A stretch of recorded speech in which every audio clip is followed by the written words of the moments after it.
A crisp, cool evening in downtown Cleveland, Ohio as the Indians get back to work tonight, welcoming in the Seattle Mariners for a 3-game series here at Progressive Field. Seattle led by Nelson Cruz, who leads the club with 8 extra base hits. And for the Indians, Mike Napoli. He leads the team with 19 total bases. We'll see if those 2 big bats will make some noise in this series. Hi,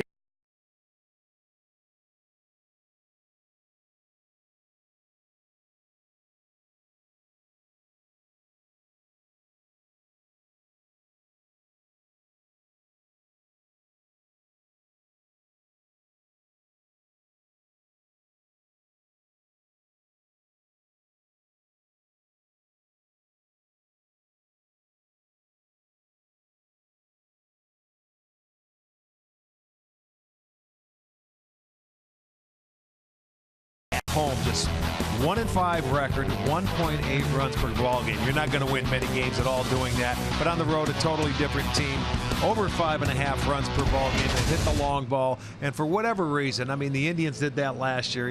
You can't figure it out. They're going to continue to try and win, but the Indians have to do their thing and try and win at home and win series. Yesterday it was 75 degrees in Cleveland. Temperature much cooler, about 20 degrees cooler, maybe more than that once we approach game time here tonight. Wind appears to be blowing in, so runs could be at a premium. That might be good news for a guy like Carlos Carrasco. Well, it is, and he came out last time he pitched against the Rays, and he was dominant. From the very first pitch of the game, which was 96 miles an hour, he just locked in, and he was tough to hit. And it should be a great night for him to pitch in Cleveland. Although Carrasco last year, much better pitcher on the road than he was at home, he's got to turn it around. He's going to be facing a left-hander, Wade Miley, who's a control pitcher, cutters in, change-ups away.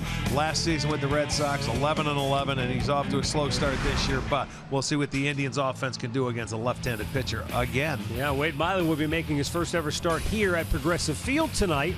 And with more on that, we'll check in with Andre Knott when we come back right after this. Cleveland Indians baseball is brought to you by W.B. Mason, the official office supplier of the Cleveland Indians. By McDonald's, I'm loving it. And by your local Toyota dealers, visit buyatoyota.com. Toyota, let's go places.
Carlos Carrasco making his way in as he gets ready for tonight's ball game between the Indians and the Seattle Mariners. Once again, the Indians will face a left-handed starter in Wade Miley, and we'll go down to Andre Knott with more on tonight's matchup. Miley, a Louisiana native, but more importantly for the Indians, he throws from the southpaw side. Yeah, you know, it's unbelievable. Last year, you know, Terry Francona said he felt like teams manipulated their roster so they could get their lefties against the Indians. This year it's just happened. For Wade Miley, he's a lefty that's a tempo guy, meaning he gets on the mound and he throws a pitch no matter what the catcher puts down. So the Indians are going to try to take away the tempo, and the best way to do that is to get singles and gets hits early on. He's a lefty that likes to get that slider in on the inside on right-handed hitters. Guys, it looks like a lefty that the Indians should be able to hit. And after today, we have a lot of righties lined up over the next few days. This is the 29th stadium that Miley has ever pitched in. The only other stadium he hasn't pitched in the major leagues is Target Field in Minnesota. Yeah, it's the luck of the draw. 7th game out of the first 11 for the Indians that they faced a left-handed pitcher. But like I said before, they used to put all left-handed hitters in against them for the most part. Well, now they've got their right-handers, so like a control guy, you're going to have to get your base knocks and hit him around. He's been hitting his first 2 starts. Wade Miley began his career with the Red Sox, came over before last year in a trade with Seattle, so his second year with the Mariners, or actually his first year with the Mariners. So we'll see how the Indians fare against him tonight, but first it will be Carlos Carrasco who will go to the hill for the Indians. And let's take a look at the lineup that he will face tonight for the Seattle Mariners. And it will be NORI AOKI in the leadoff spot, followed by that guy Seth Smith, who's the DH tonight. Robinson Cano will bat third. Nelson Cruz hitting cleanup. Kyle Seager fifth. Adam Lynn batting sixth. Chris Iannetta will bat seventh. Leonis Martin hitting eighth. And the youngster KETEL Marte is batting ninth, and he's the shortstop, 22-year-old exciting young player. And our Northern Ohio Honda starting pitcher tonight for the Indians, Carlos Carrasco, his 3rd start this year, 29-year-older, coming off a beautiful start against Tampa Bay where he went 8 innings, just 4 hits, allowed 1 run, struck out 8, walked 1. You know, he never gave up a run until 7 2/3 innings, but he came out of the chute firing bullets. 96 was his first pitch inside that dome. And we'll see how he fares. He's 1-0 in his career against the Seattle Mariners with a 1.42 ERA. This will be his 2nd start and a 3rd appearance against the Mariners. So see if Carlos can get this series started off on the right foot. Let's set the defense for the Indians, brought to you by Jeep. Bird is in left, Davis center, Cowgill right. Uribe is at 3rd, Lindor short, Kipnis at 2nd, Napoli at 1st, Gomes doing the catching. Alan Porter will call the balls and strikes tonight. John Tumpane, Lance Barksdale, and Jeff Kellogg, the crew chief, are on the bases.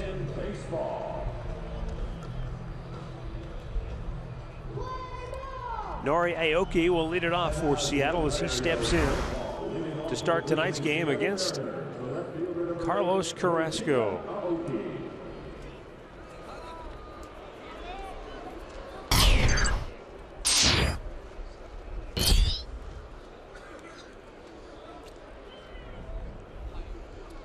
AOKI batting .245 on the year to this point. A couple of doubles, a triple.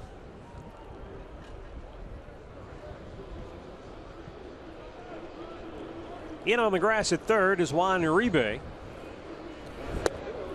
And AOKI takes a fastball strike on the outside corner. Our game time temperature is 52 degrees, but a strong breeze blowing straight in tonight from the outfield.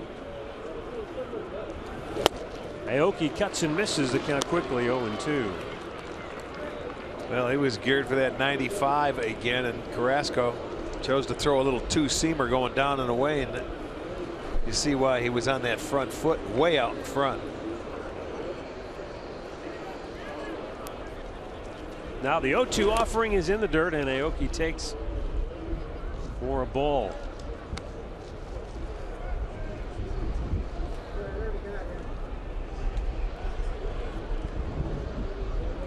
AOKI, a Japanese product.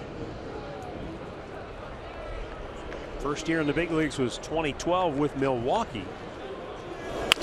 Slaps that one toward 3rd, cut off by Uribe. And he makes a good, accurate throw for out number 1.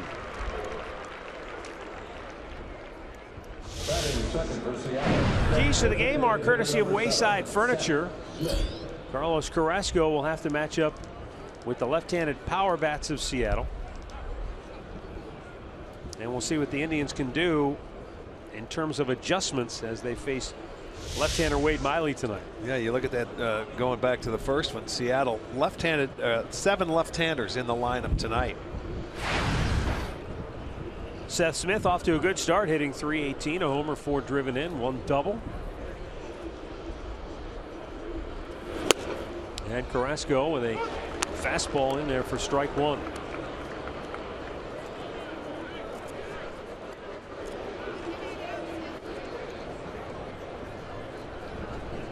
Seth Smith flourished with the Colorado Rockies. Last year's first year with Seattle.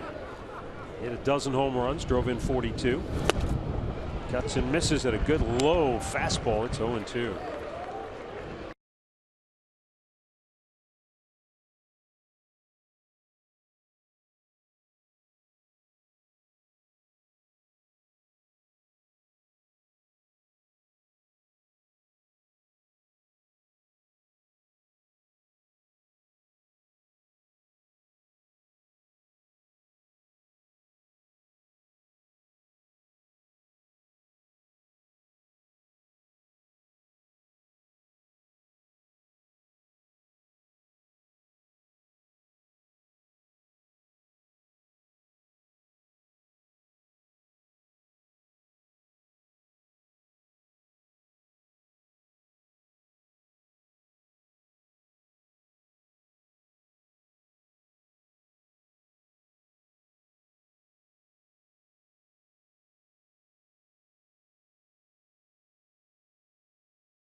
Difficulties. Nobody heard me say that anyway.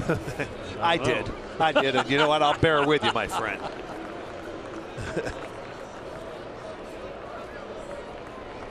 Now it's a full count.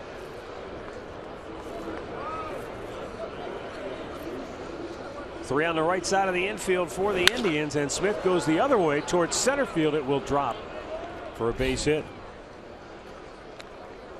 Pretty good swing there, taking it the other way. Didn't try to pull it. You can see that ball, well, right on the outside edge or off the plate. He stayed on it, and you can see Davis coming in, takes it on the 1 hop. So a 1-out single for Smith. And that will bring on the outside edge or off the plate. He stayed on it, and you can see Davis coming in, takes it on the 1 hop. So a 1-out single for Smith. And that will bring up Robinson Cano. Guy that has very good numbers against Carlos Carrasco in his career. 556 hitter, 5 for 9. A couple doubles and a home run. Dating back to last year, Robinson Cano is hit in 15 consecutive road games. And he takes a fastball for strike 1. And he's always seemed to hit well in this ballpark, even when, you know, when he was with the Yankees. He always came in here and did his thing.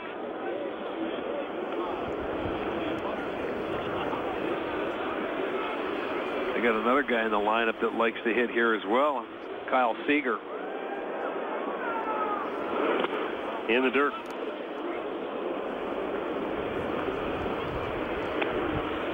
Cano along with Crush Davis, Josh Donaldson, and Big Mark Trumbo. Well, Cano had, he had 4 of those home runs in that opening series against the Texas Rangers.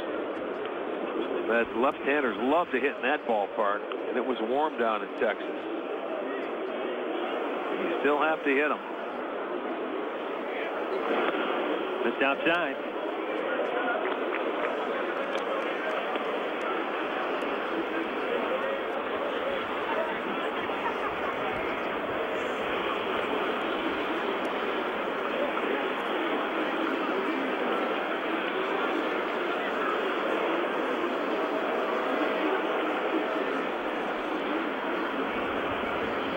Now the 2-1. Down and in.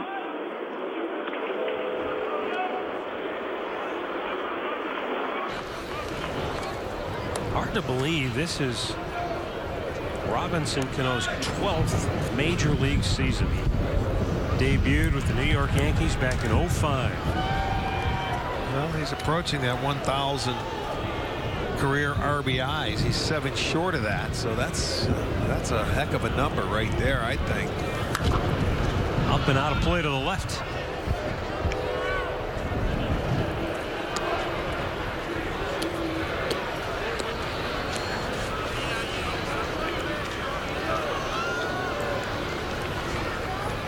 Well, the other thing too about Cano, Rick, is that he shows up ready to play. Since 2007, coming into this year, he played in 1,433 out of 1,458 possible games. And he's going to have to continue that streak with the money that Seattle gave him as a free agent. Runner goes. Pitch is down and in, and it's ball 4. So Carrasco, after the hit to Smith, walks Cano, and now Nelson Cruz coming up. Yeah, right now 16 pitches for Carlos, 8 balls, 8 strikes. The right fielder, number 23, Nelson Cruz. Can understand him, you know, being careful with Cano, but the problem with that is you got this guy hitting behind him, and last year Cruz had a solid, and I mean solid, year for the Mariners, hitting 44 home runs, which was a career best 93 RBIs. Yeah, like I told you, though, the numbers for Cano against Carrasco, he was going to be careful. If his slider is working tonight, you can get a ground ball double play off the bat of Cruz here. Just don't make a mistake.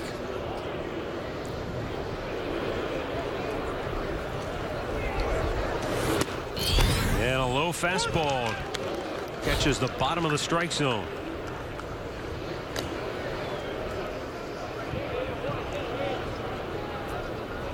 This guy has been a good power hitter for a long time down with the Rangers. He had that 1 year with Baltimore that propelled him to sign that deal with Seattle, and he picked it right back up where he left off. There Chases the slider. That's what I'm talking about. He feels probably a little bit better facing this guy. Check it out with the Nissan pitch tracker. It's going to be a good slider down and away, and Carlos's slider is about as good as you can get. That's at 88 miles per hour. It started out as almost like a perfect pitch, but where it ended up, you couldn't hit it. Swung on and missed. He got him to go fish. 2 down. Yeah, good sequence right there by Carrasco. So he gets his second out, but now you got the a big out to get. Let's check out the sequence here. To Cruz, starts him out with a good low fastball at the knee, strike 1. I'll tell you, those are 3 pitches coming in here that were 2 of them were out of the zone. Those 2 breakables he couldn't hit. He started them out with a good low fastball and made quick work out of Cruz. Now Kyle Seager to go.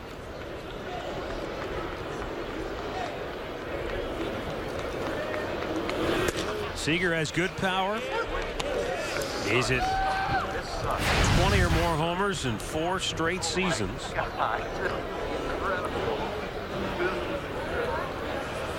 And he's a .413 hitter in this ballpark in his 16 games here. 3 homers and 9 ribbies. I remember his first year in his first series here in this ballpark, and what a series he had. Very dominant, and you know, I'm sure every time he sees an Indians uniform now he lights up because he had success early in his career against them.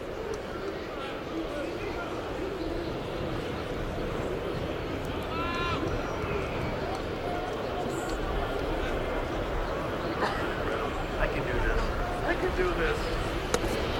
Low 2-1. He's been an Ironman too. Last 3 years he's played 160, 159, 161 games. That's a workload right there. I mean, you're actually playing every day. Pretty much. Yeah.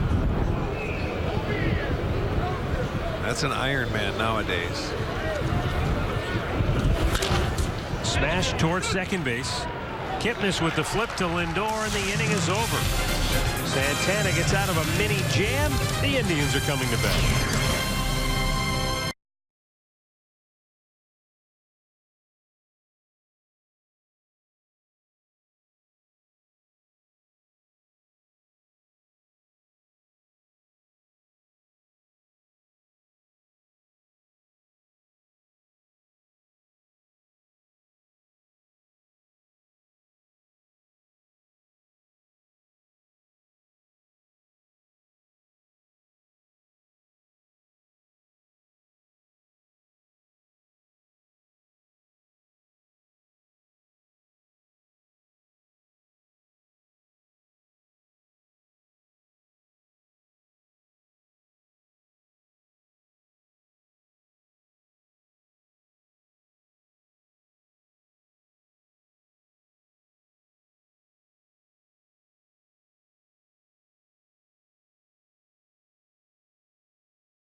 Let's take a look at the starting lineup for the Indians tonight. For Terry Francona, it's brought to you by Progressive.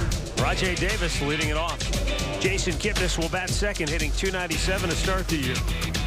Francisco Lindor will hit third. Mike Napoli, Carlos Santana, and Yan Gomes in the middle. Then it's Marlon Byrd, Juan Uribe, and Colin Cowgill.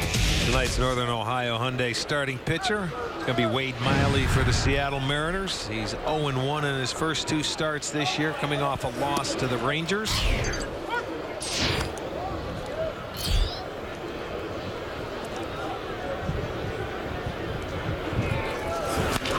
Davis gets a breaking ball, bangs it to short, and KETEL Marte throws on the money, 1 away. Let's set the Mariners defense for you behind Miley. They're rated 12th in the league. They made 8 errors. It's AOKI in left, Martin in center, CRUZ over and right, Seager at third, Marte at short, Cano at second, Lind is at first, Iannetta doing the catching. Miley, we told you in the pregame, he likes to work quickly. Grabs the ball, gets into a quick rhythm, moves the ball in and out. Hasn't walked a batter yet this year, the only starting pitcher to do that. No walks in his first 12 innings.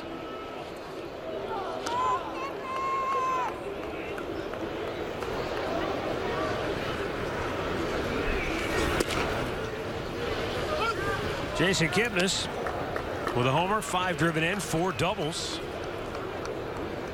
4 doubles tops on the club.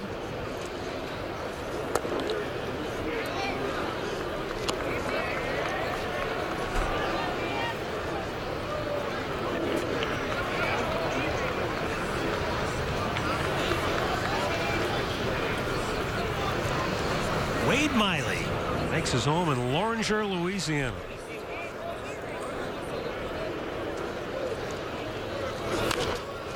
Pulls that foul. So from Loringer, Louisiana to Seattle, that's big difference. That's quite a difference. You think so? And quite a distance as well. Well, everything's a great distance from Seattle. Back up the middle. Kipnis trying to find center field, can't do it, and a nice play made to retire him. That's the shortstop, KETEL Marte, on the second base side of the bag. And he went up the gut, and from the outfield grass, the throw apparently in time to get Kipnis. I think so. Watch, it gets there. It bounces a couple times, but he got rid of it quickly. Oh, no. Okay, they'll overturn that. He's going to have him look at it. I didn't see that angle. I think he was safe. Kipnis looked back, too. He certainly felt he was. There's the foot on the base. Oh, yeah. Not even close. Yep.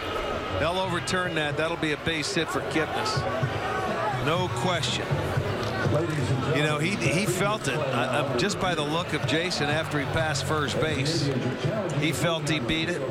The umpire calls him out sitting from behind the plate. He's thinking, wait a minute.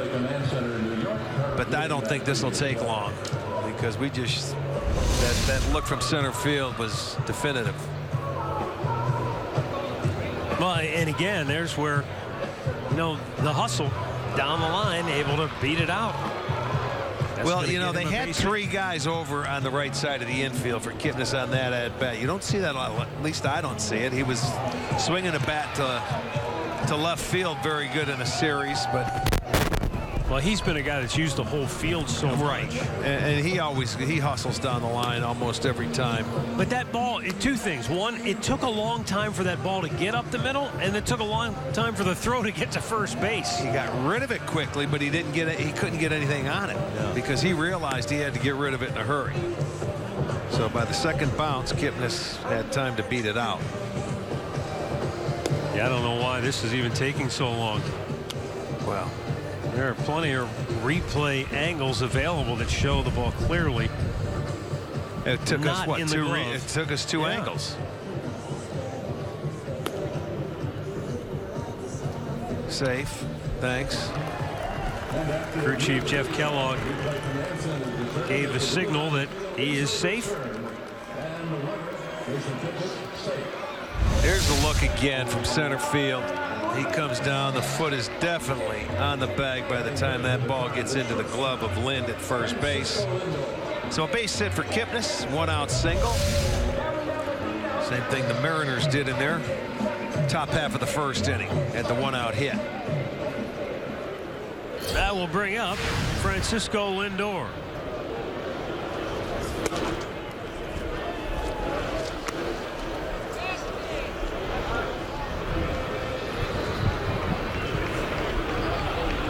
First pitch, a little cutter in. That's the pitch he's going to try and make effective to the right-handed hitters today. And he's going to have to throw it for a strike. He lines that one into left center field, a base hit. Kipnis hit second. He'll have to hold right there. Martine was right on the ball in center field. And back-to-back singles here in the first for Cleveland.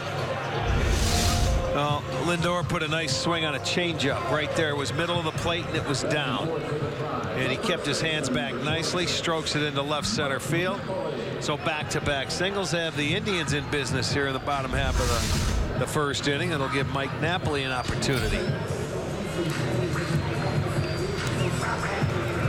Both these teams at one point have been having a problem with runners in scoring position. That was the problem for Seattle, certainly when they're at home. The Indians had a streak there where they were struggling, then picked it up against the Mets for a game or 2. Mike Napoli takes strike 1.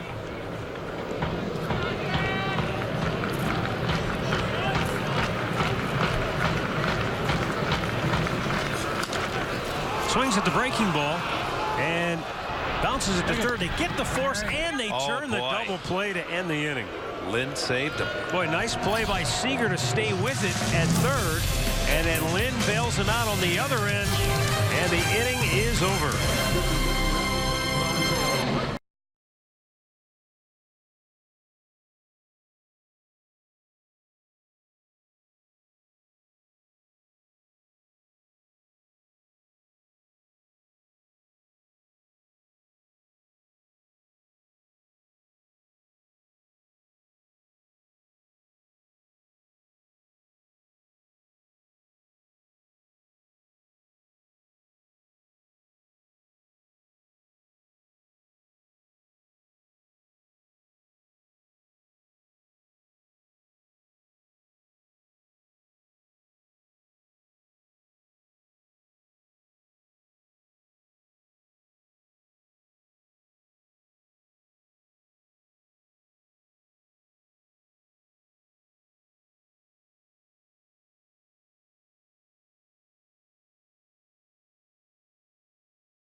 Indians baseball is live with the MLB.com at-bat app. You can stay connected all season with radio broadcasts, video highlights, stats, news, and more. Download MLB.com at-bat, the #1 app for live baseball on your smartphone and tablet.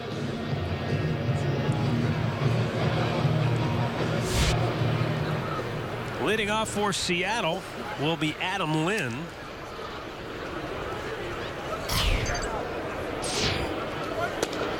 And Carrasco gets a fastball in there for strike one.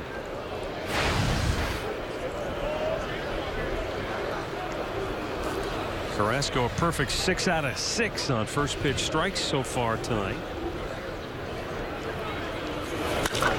And Lynn hits it hard. Lindor made a terrific diving stop when he's able to get up and throw him out one away. That's a nice play by Francisco Lindor. You're just not used to seeing him on the other side of the infield. Yeah, watch that glove go down. He smothers it. You know, and he kicked it back, and it stayed right there, and he had plenty of time to just pick it up and put it away. Yeah, we're seeing this more and more, especially with left-handed hitters switching. Balls on the ground over to the right side of the infield. There's 2 or 3, it seems like, every game, the left-handers that most every team shifts for. Kipnis probably telling Lindor, hey, stop that. You're making me look bad over here. Come over to my side of the infield, make plays like that. Chris Iannetta takes, and it's in there for a strike. We're starting to see, Rick, little bit by little bit, we're starting to see some second basemen go on the shortstop side of the bag for right-handed full hitters. Much more than we ever used to. There's a liner toward left center. That's going to be caught. Marlon Byrd, nice job to run it down, 2 away.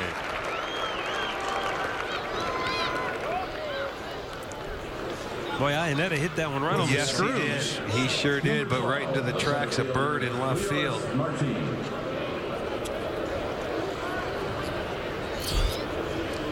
Leonis Martin steps in now, batting 8th.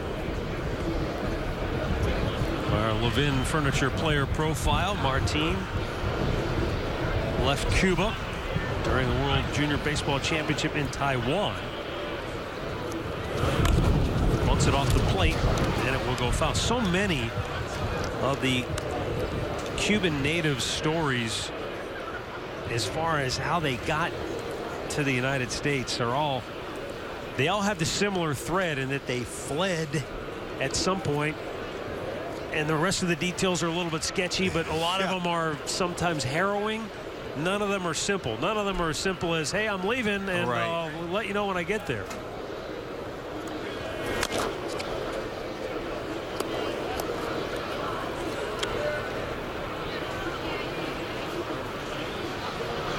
Martin, who originally signed with Texas,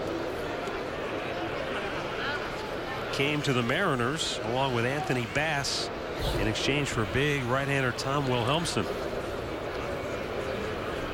This past offseason, Wilhelmsen has given it up a couple times in Texas.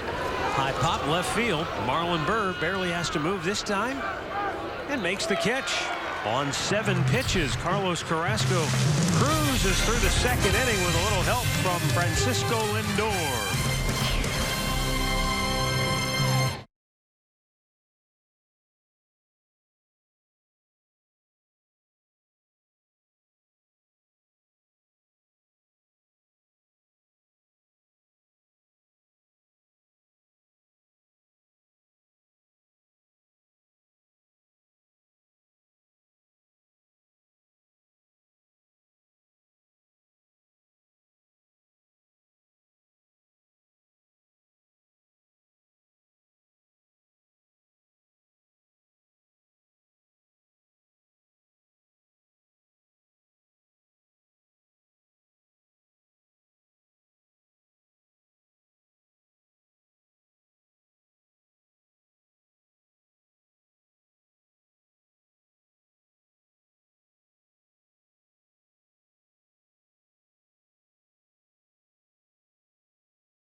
We go to the bottom of the second inning.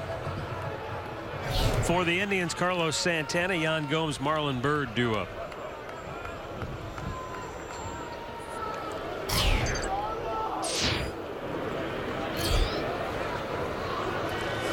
Santana takes a fastball for a strike.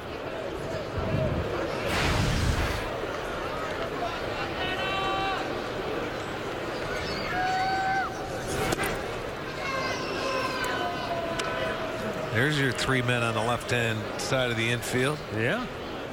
For a pull hitter. And he either way, left-handed or right-handed, he's trying to hook everything. And he pops it up to straightaway center field. Martin playing very shallow. Yes, he is. Makes the catch 1-1. You know what I like about that, with the wind blowing in and can knock it down, you can cheat in 2, 3, 4 steps if you'd like. And this isn't his home ballpark, but I sort of like that.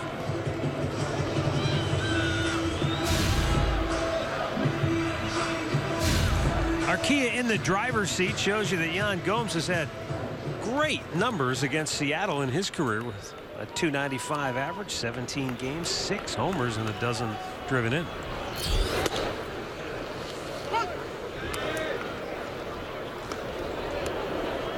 Well, you can see Miley. He grabs the ball, throws strikes, and he's waiting on the rubber for that hitter to get set and ready to go again.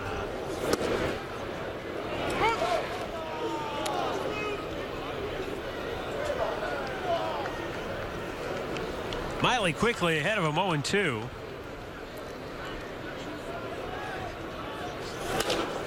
And a line drive base hit in the right field for Yan Gomes. So his success against Seattle continues even in the hole. 0-2. He takes it inside out. 3 years ago, Rick, part of Gomes' history of success against Seattle. How about a walk-off? Oh, those are always fun. Yeah, remember that one. That might have been against Wilhelmsen, huh? I don't remember exactly. I just remember the one game. Wasn't it Wilhelmsen that dropped the ball at first base and kept the game alive on a little flip play? Flip play, game would have been over. It kept it alive, and the Indians came back, and they swept that 4-game series against Seattle.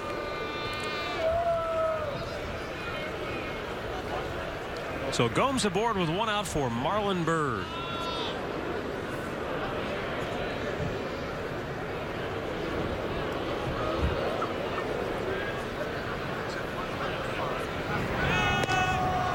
Do you think Jan's going to steal? Left-hander keeping him close.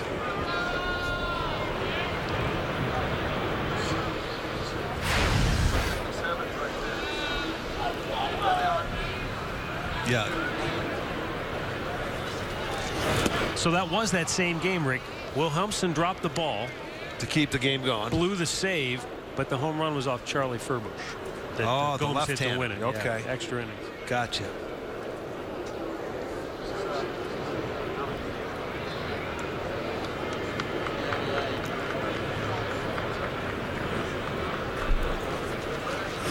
Byrd cuts and misses at a good off-speed pitch. That thing just disappeared. Change up. Coming in at about 79 miles per hour, but there's the excellent location. He goes down and away. That's why he throws the cutters into the right-handers to, you know, get him looking inside part of the plate, and it opens up the outside part where he can get ground balls. But when you put a swing on it like that, Gomes hits second. He'll stop right there. Great arm by Leonis Martin in center field. So back-to-back singles for the second inning in a row. that was a good swing. That was a really good swing where he stayed on it. You see, he elevated that pitch, and that made it much easier for Marlon Byrd to just take it the other way. So a really good swing there. Second straight inning, back-to-back singles.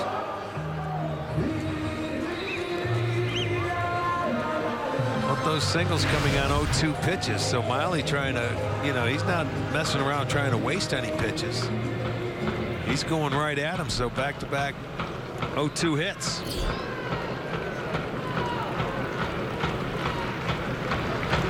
Now Juan Uribe up high, ball one.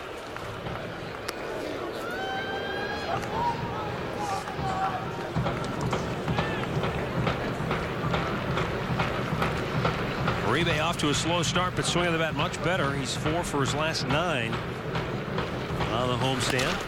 Bangs this one in the hole. Another base hit. This will load him up as Gomes stops at third. So 3 straight singles, and suddenly Juan Uribe now 5 hits in his last 10 at bats. There you go. He found the hole between short and third. Nothing Gomes could do. It's a soft curveball that he just beats into the ground. A lot of times, you know, you feel you made your pitch there, but it found a hole. He was hoping that he would have been turning it over a little bit more and finding Seager at third to turn a double play. Doesn't happen. The Indians in business. Bases loaded. 1 out. Colin Cowgill steps in with the bases loaded and 1 out.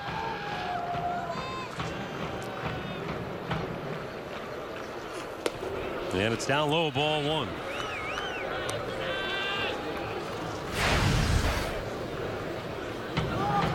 Cowgill 1 for 10 on the year.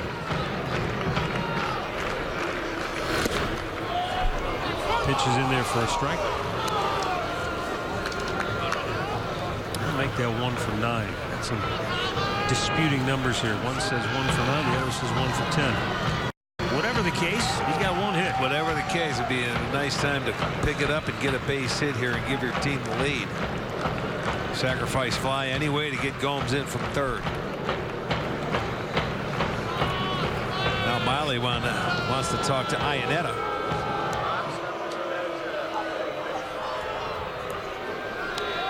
They get on the same page. But you can see the approach right-handers. You stay on the baseball. Gomes had an 0-2 pitch go the other way. Bird slapped one up the middle the other way. That's a really good approach against a guy like Wade Miley, where you don't get out in front. You roll over on a bunch of ground balls. Well, he's done well in these situations in his career.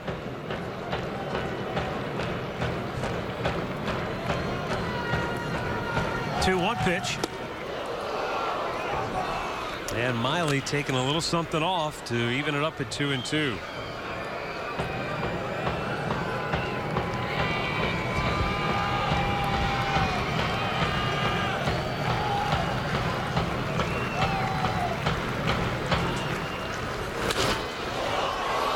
Fouled on the left side, out in front of it.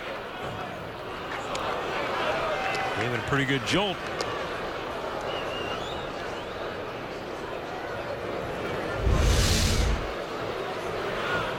Ooh, messed around on the inside part of that plate, and I don't think he wanted it. It looked like a changeup to me where he threw it.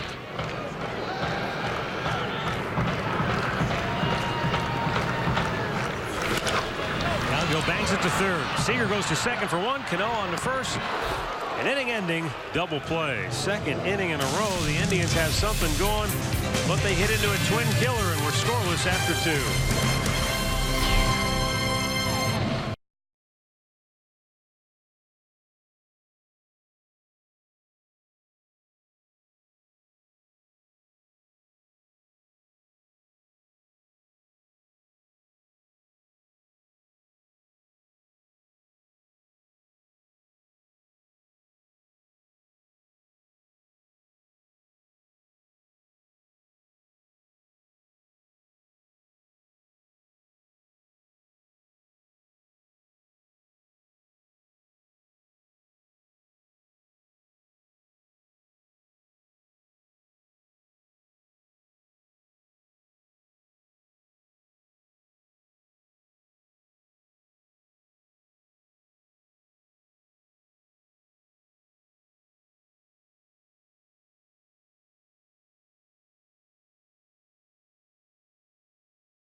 Batting ninth, the shortstop number 4, KETEL MARTE. While Major League Baseball's global reach seems to be greater than ever, for now, Cuba remains one country that remains outside that reach.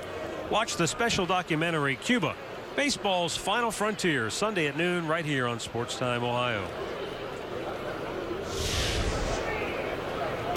KETEL MARTE leading off the bottom or the top half of the third for Seattle, takes down in ball 1. Marte, just 22 years old, made his debut with Seattle last year, and it was a very solid debut. In the 57 games that he played, he hit .283, 14 doubles, and he also was able to score 25 runs in those 57 games. Takes a strike, it's 2-1.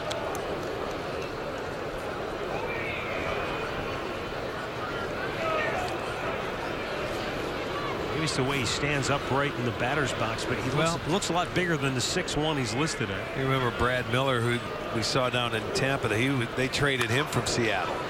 So I'm sure this is the big reason why.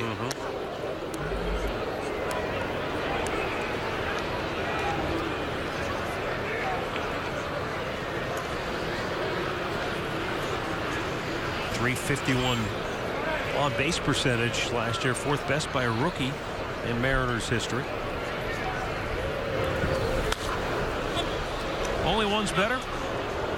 Alvin Davis at the head of the class in 1984, 391. Yeah. Ichiro in 01 had a 381 on base percentage, and Phil Bradley in 1984 had a 373 on base percentage.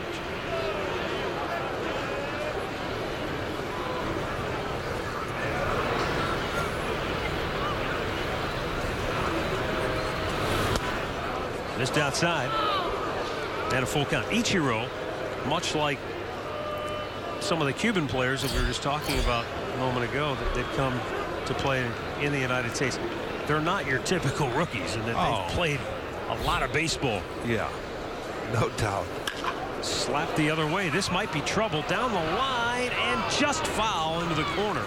Bird gave chase, and Marte will have to come back to home plate and try again.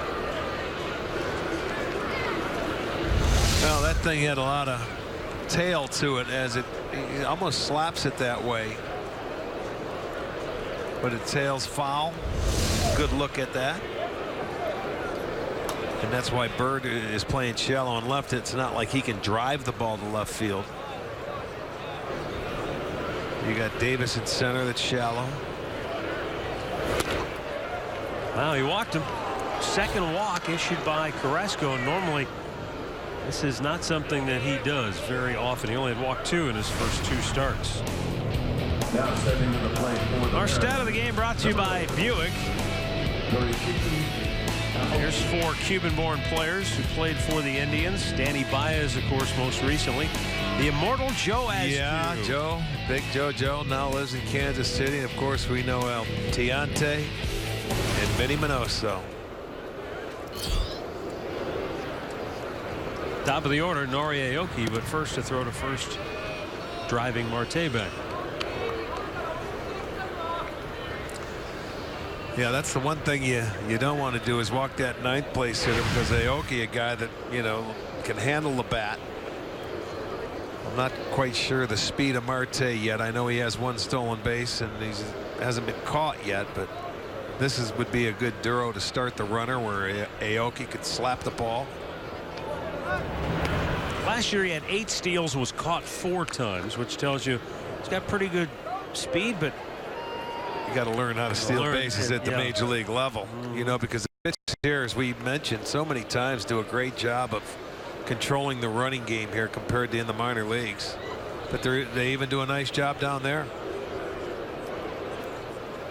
3 straight times, so you're getting that sign from the bench. So they feel something is going on.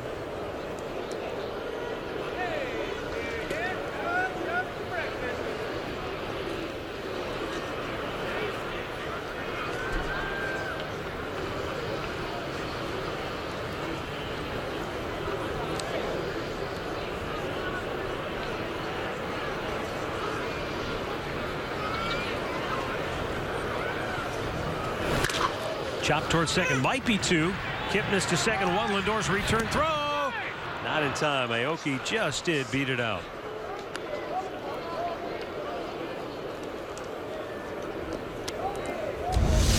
Well, there's the 2-hopper right there. See if Kipnis gets it over to Lindor. But by the time they turn it, Aoki beats it out. Only able to get the 1, but they get the lead runner.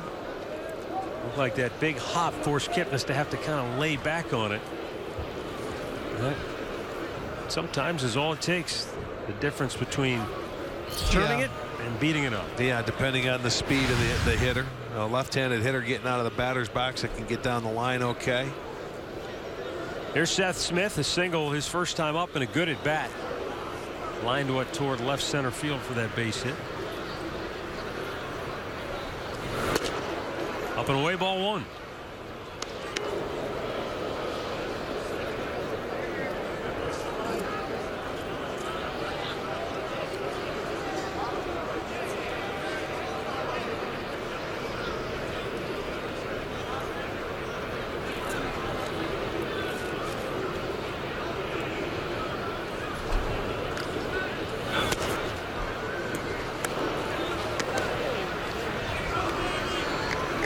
Well, it's 2-0 now to Smith.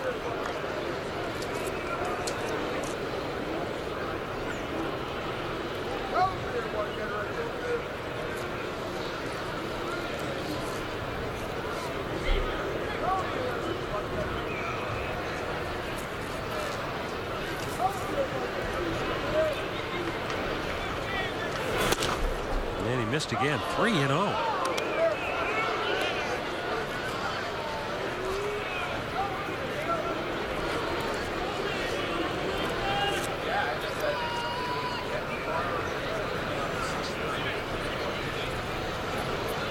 I would not be surprised to see Smith with a green light here.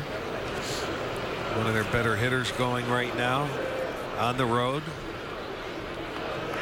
Look for the fastball. And gets it on the inside part. He got what maybe he might have been looking for had he been in the swing mode. But well, it looked like that's he was true. taking all the way.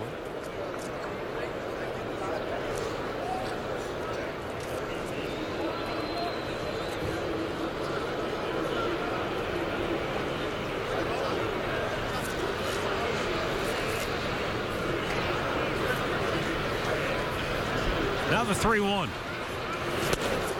And it just missed outside. Ball 4. Second walk in the inning. Third already in the game. Carrasco, it's not like he's throwing it all over the place, but he's just missing, and Seattle's being patient. He's just missing, but you know what I'm noticing tonight early? A lot of 2-seam fastballs instead of the 4-seam. You know, he's throwing 96 in his last start, but it's going down and away, down and away. And you know, hitters aren't going to swing at your 2-seamer early until they get maybe behind in the count, and they'll chase it. They're looking for that 4-seamer, and if they don't get it early, they'll take it, and he's missed with it. Now you've got your work cut out. And there's the 4-seamer misses. Yeah, he's missing with that inside, and that 2-seamer's running away.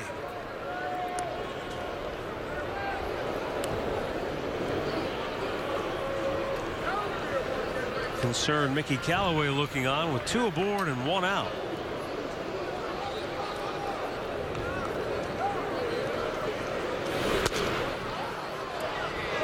And now it's 2-0, and Lindor going to go in for a quick word to Carrasco.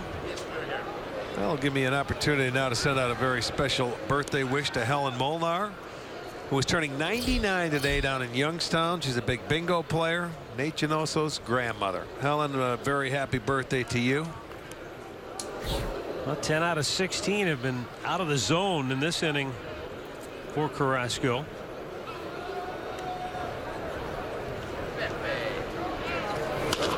Shoots one the other way, but foul. Well, he's going to have to make his pitch pretty much like Wade Miley did. Back-to-back innings, got double play balls. That's exactly what Carrasco's looking for. Give me a ground ball. We've got to turn it and get out of the inning. They had a chance with Aoki, but they just couldn't turn it. Wasn't quite hit hard enough.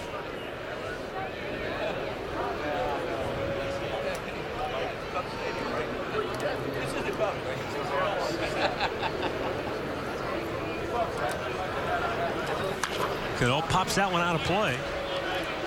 Well, Carrasco's hoping to take a page from Wade Miley's book and get that ground ball double play here.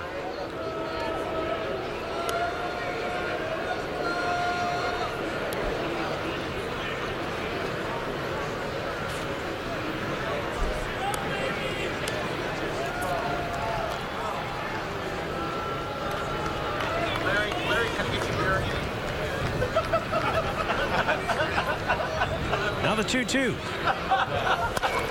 Hit to first. Napoli goes to second. There's one, the return throw. Carrasco is not there in time, and Cano Did he step on his out. foot? He stepped on his foot, I think. He didn't get over there in time. But I think when Cano got to first base, check out the left foot of Carrasco. Cano might have rolled his ankle when he stepped on him, too. Let's look. Napoli gives a good feed down there, but you see, Carrasco is sort of like trying to find the base. He stepped on that left foot. Well, that was close right play on his too. toe. It was close, but he was a little late getting there. Oh, he stepped on Cano's foot. Yeah. And Carrasco's okay. ankle kind of turned out a little bit. He tried to get over there, but you got to search for the baseball, and that's a difficult play for a pitcher. You're running and you're not looking for the base. You got to find the base, and the throw's coming from the shortstop. Tough to do, but his left ankle stepped on the top of Cano's foot. Boy, bang bang play, but the inning is going to continue. Looks like he's going to be okay. That could have been a lot worse. Watch at the end. He ends up stepping on Cano's foot that just gets to the bag before he does. That's a real tough play for a pitcher when you're not looking at the bag and you got to try and pick up the ball from your shortstop on the move. And if you look at these spikes, especially the ones that Cano is wearing, it's not like there's a lot of leather protection on the top. It looks like it's more of a cloth. Yeah, the material, and it almost looks like the left shoe. He might have a spike mark where Carrasco very came well down could on him. have. So there are two down, with Mariners at first and third, and Nelson Cruz the batter. And he swings and fouls it off. Well, Cruz not messing around this at bat. Carrasco took 3 pitches to retire him the first time he faced him back in the first inning. It was a fastball and a couple of sliders, so he jumped on that first pitch from Carrasco. And he came back with a first pitch slider, and he was, I'm not taking it.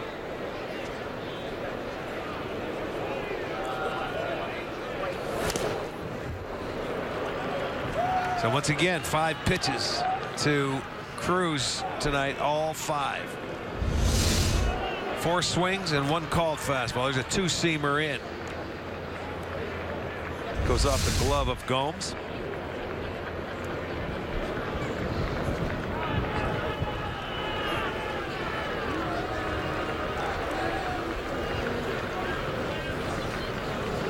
Oh-2 offering. Pulls it foul. Well, he got him to chase it. He just happened to get a piece of it.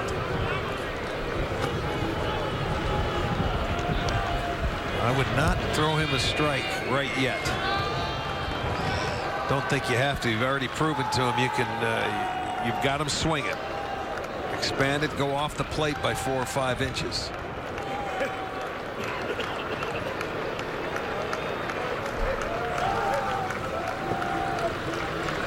Again, the 0-2. Swung out and missed. He chased one in the dirt. Gomes with a lob toss to first. That will end the inning. Second strikeout of the night for Carrasco. He gets out of some trouble here in inning number 3.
Just a reminder, as you enjoy a cold one, to stay tuned later in the game for Miller Time, brought to you by Miller Lite.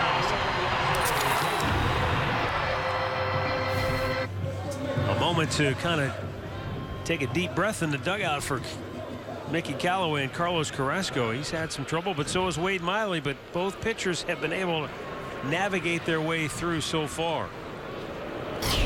Bottom of the third, and Rajai Davis takes a strike. Yeah, for Carrasco now going out after 3, it's the pitch count. You know, when you start walking them and you go deep into counts. Miley, now that's just his 29th pitch. He's given up 5 hits already. I know, but you see, he doesn't walk anybody, so he's going to give up more hits.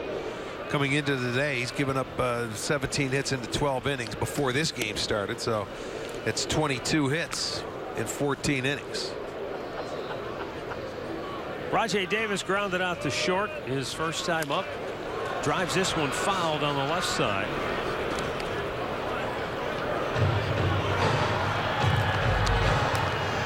Wade Miley was originally drafted by Tampa Bay in the 20th round right out of high school. But he said no thank you and went to Louisiana Monroe on a baseball scholarship.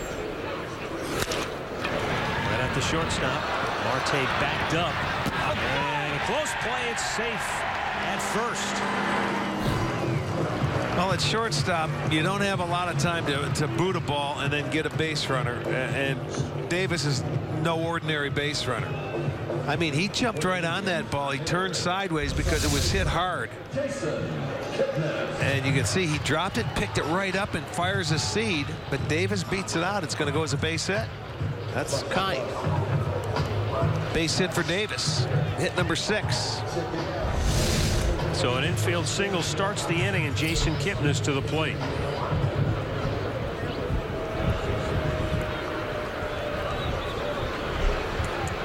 Kipnis hit a ground ball up the middle his first time up. Originally called out at first base, but on replay review, the call was overturned. Kipnis was awarded a base hit.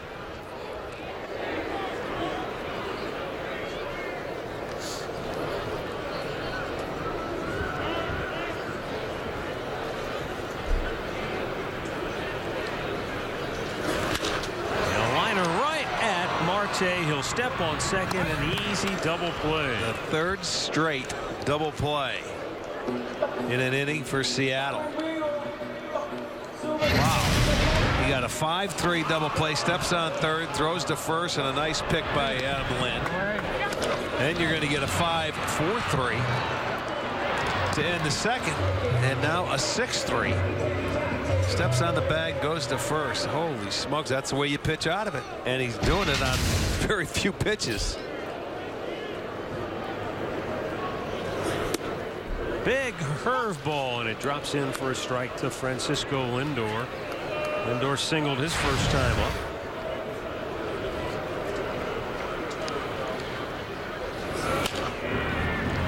And just foul. I mean, by the smallest of margins. It was right on the chalk, and just in front of the bag it went foul. Kicked off the grass. The cut of the grass and the dirt is what pushed it foul right there. Our great clip of the game from Sunday, Francisco Lindor. One of the few highlights for the Indians. They didn't have many. Now he's trying the right field line. This is going to get down. This is going to be into the corner. Lindor will pull into second base easily with a 2-out double. Well, his 3rd double of the year. The 3rd straight inning the Indians have had at least 2 hits in an inning. He shoots this curveball the other way. Very nice approach. Down into the corner off the right field wall. Cruises into second base. The first extra base hit for the Indians out of their 7. And Mike Napoli to the plate. Napoli hit into a double play that short-circuited a rally in the 1st inning. And like his first time up, he takes a fastball for strike 1.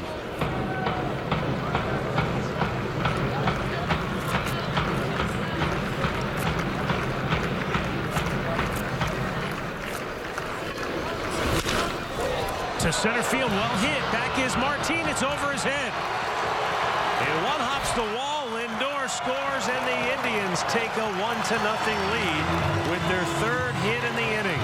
And Mike Napoli with his 7th RBI on the year, his 4th double. Yeah, do it with 2 outs. Our yellow would bring in the lumber. There's a breaking ball out over the plate, and he gave Mike a little swinging room, and he drilled it straight away center field. Martin, as we mentioned earlier in the game, was playing shallow. Well, this one was hit over his head, and you know what? The wind didn't have any time to do anything to that ball. That was a line drive over his head, so the Indians get on the board, make it a 1-0 lead. Napoli's 7th ribby. Well, now Carlos Santana, who popped up to center field his first time up, and he takes ball 1.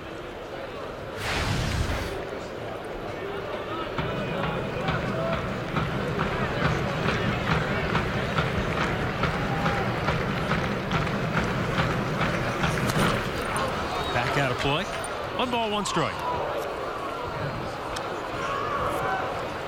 We send out another birthday wish to Edna Mae Harvey of Cuyahoga Falls, turning 91 today. Happy birthday, Edna.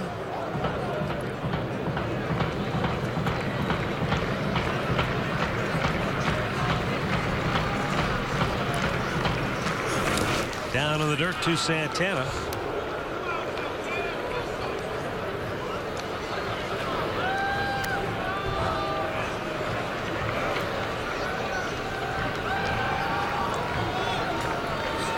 Also want to send out happy birthday wishes to Marvin Fraze, who's celebrating his 90th birthday here tonight.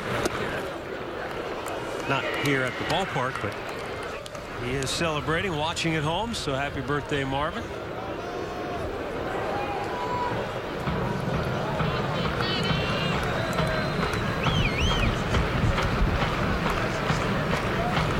At second base, and a 3-1 pitch to Santana is called a strike, but Santana, you can tell by the look he gave to Alan Porter, he was not in agreement. He felt that ball might have been up and away.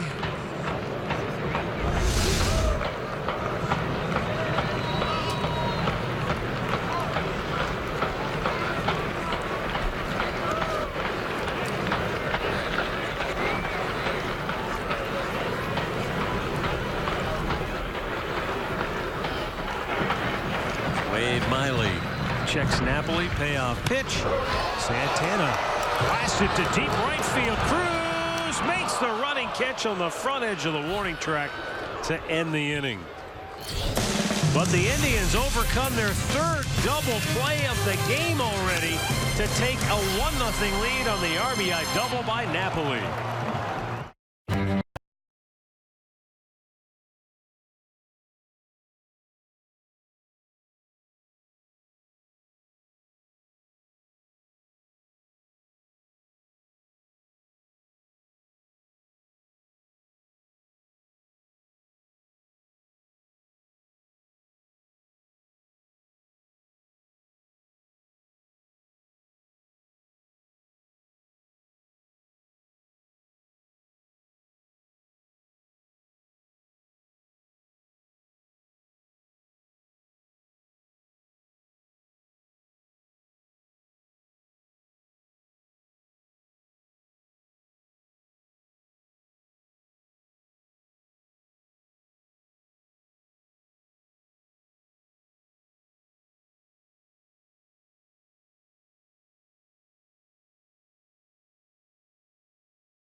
1-0 Seattle. I mean 1-0 Cleveland as we go to the fourth, where Seattle comes to bat. Seager, Lynn, Iannetta due for the Mariners.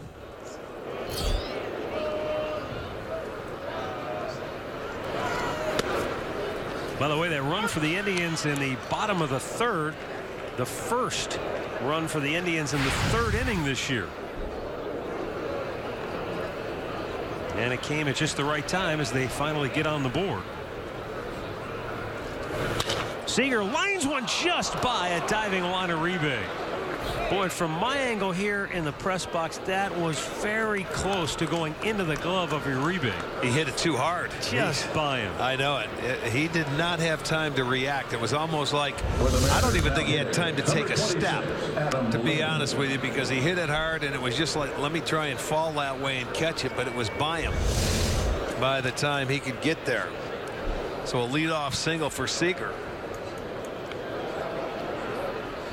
That's only the second hit for the Mariners. And Adam Lynn robbed of a hit his first time up by Francisco Lindor. And he takes a two-seamer for a strike. That's been the pitch of the night for Carrasco.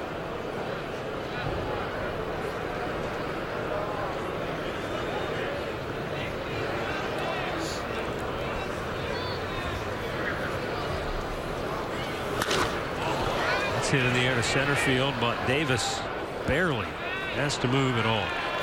One away. Well, 2016 season tickets are still available. They include 8 different plans, and when you buy a prorated 20-game plan, you'll get up to 12 games for free. You just visit Indians.com season tickets for more details.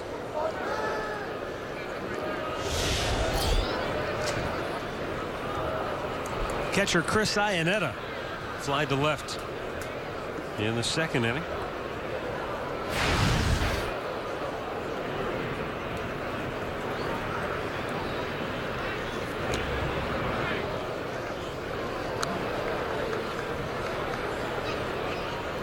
Iannetta, a guy they got from the Angels. He always seemed to do something against us when he played against the Indians. Iannetta, good fastball hitter inside, likes to turn on it. Likes to try and pull everything. Fouls that one right back.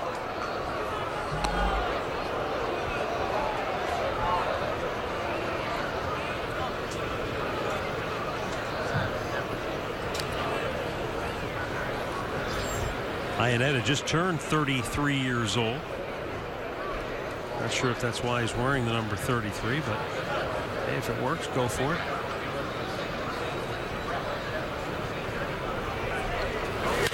Breaking ball. High pop to left, and Bird on the move will make the catch. 2 down.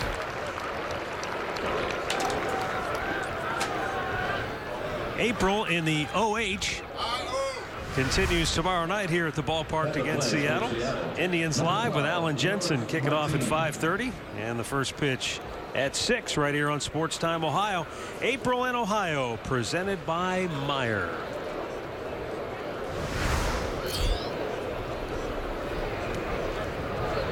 Leonis Martin fly to left in the second.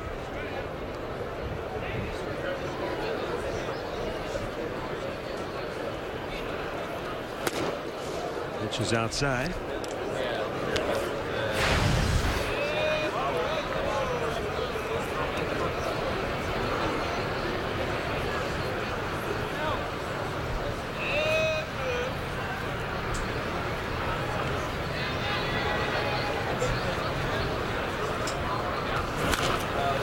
Back out of play. 1 ball, 1 strike.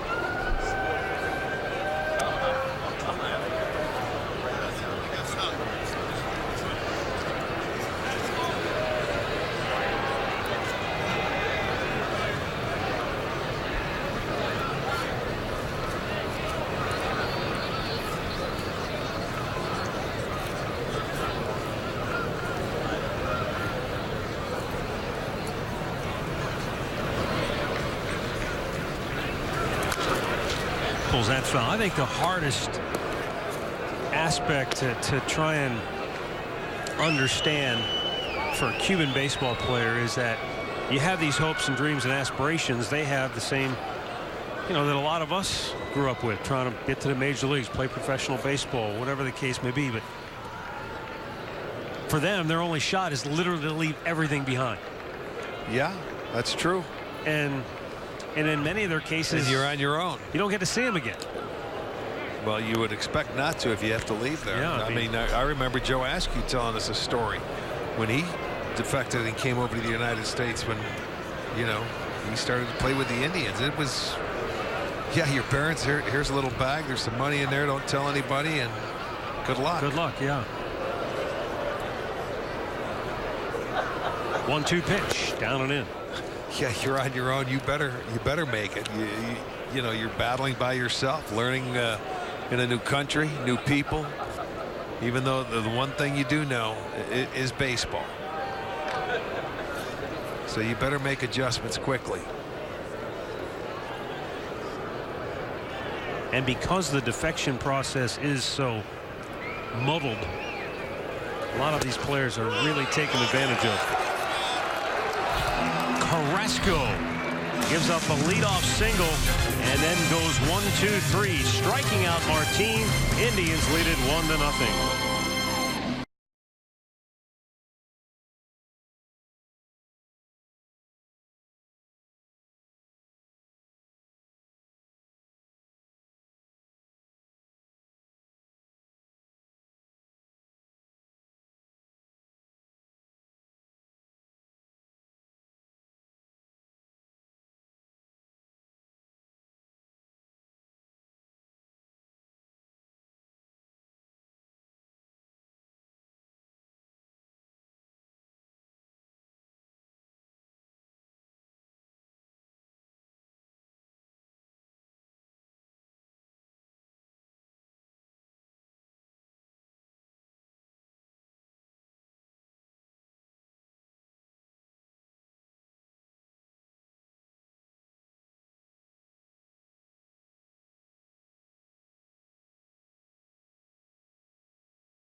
Kids tickets start at just $10 for kids 12 and under with the purchase of an adult ticket. Kids tickets located in the family deck out of Progressive Field and are available only at Indians.com. Well, the Indians have a 1-0 lead, bottom of the fourth. Yan Gomes, Marlon Byrd, Juan Uribe coming up for the Tribe. Gomes singled in the second inning as the Indians would load the bases against Wade Miley, but he got a double play ball to get out of it. Gomes got on with an 0-2 base hit as well. Miley was out there just throwing strikes, and he's continuing. 35 of his 46 pitches have been strikes. And 2 quick strikes here for Miley, who grew up in Loringer, Louisiana. And again, apologies to the folks in that town if I'm not pronouncing that correctly. 0-2. Wow, he made quick work of Yan Gomes, didn't he? He expanded the strike zone that time. He didn't throw him as good as a pitch as he did the first time up. Gets his first strikeout. Right. Injury report brought to you by the injury attorneys at Elk and Elk. Charlie Furbush with a shoulder injury on the 15-day DL. Also pitchers Evan Scribner and Ryan Cook.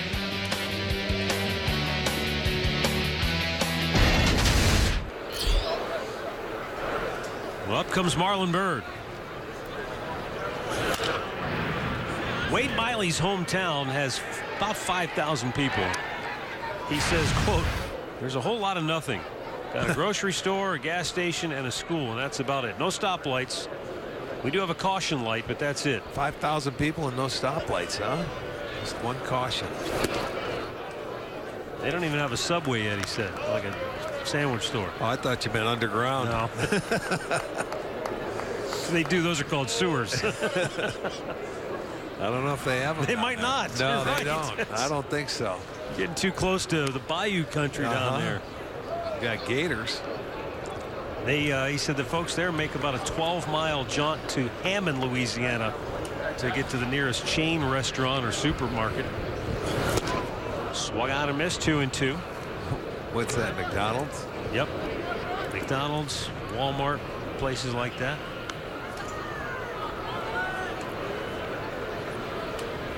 That's right up Murph's alley.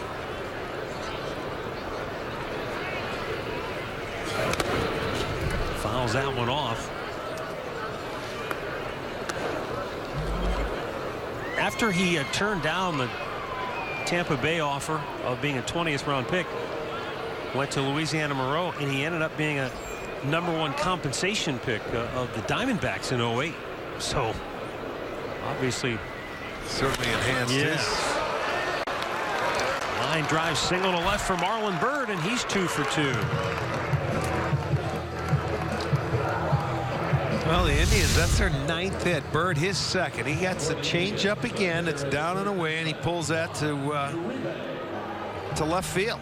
So Indians with their hitting shoes on, but they've only been able to push one across.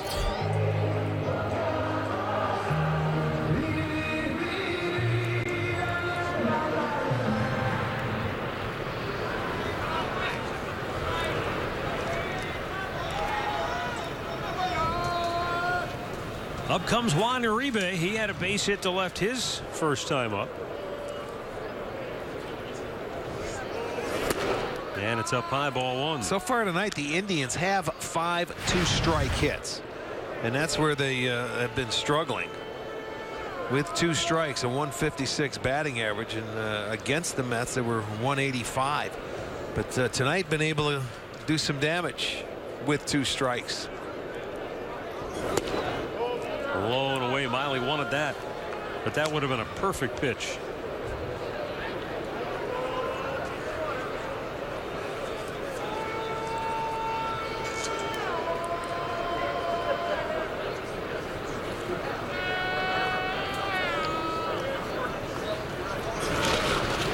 Good block by Iannetta. Well, on the year, Miley averages giving up just under 13 hits, 12.8 hits per 9 innings. Well, we're here in the 4th, and the Indians have 9, so still hasn't walked anybody. Right back over the screen.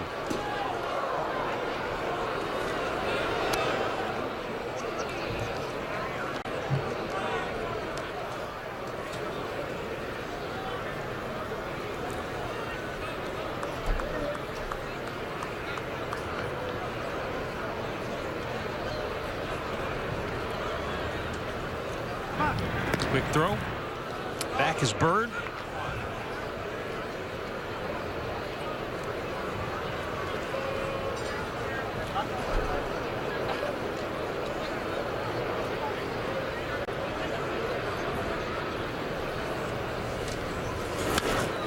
And again, Uribe right on him. But sends it straight back into the netting, and a full count.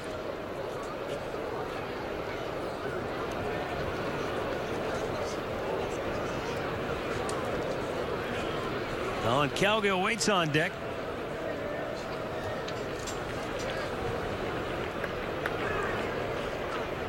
Byrd at first with 1 gone.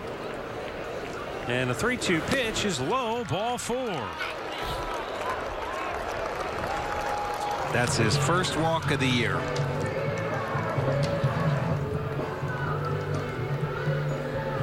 15 1/3 innings.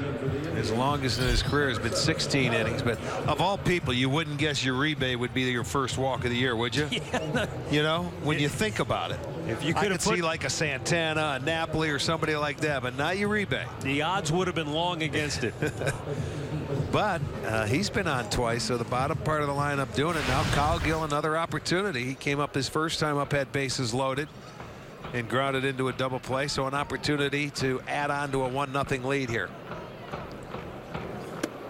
The Tribe's distinguished veterans have each been on safe twice tonight. Bird and Uribe trying to jumpstart another rally here in the 4th. Cowgill taking 2-0.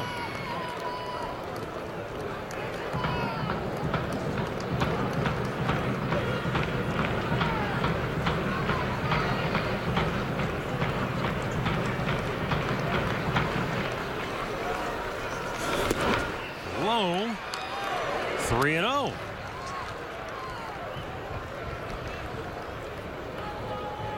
'29-year-old Colin Cowgill.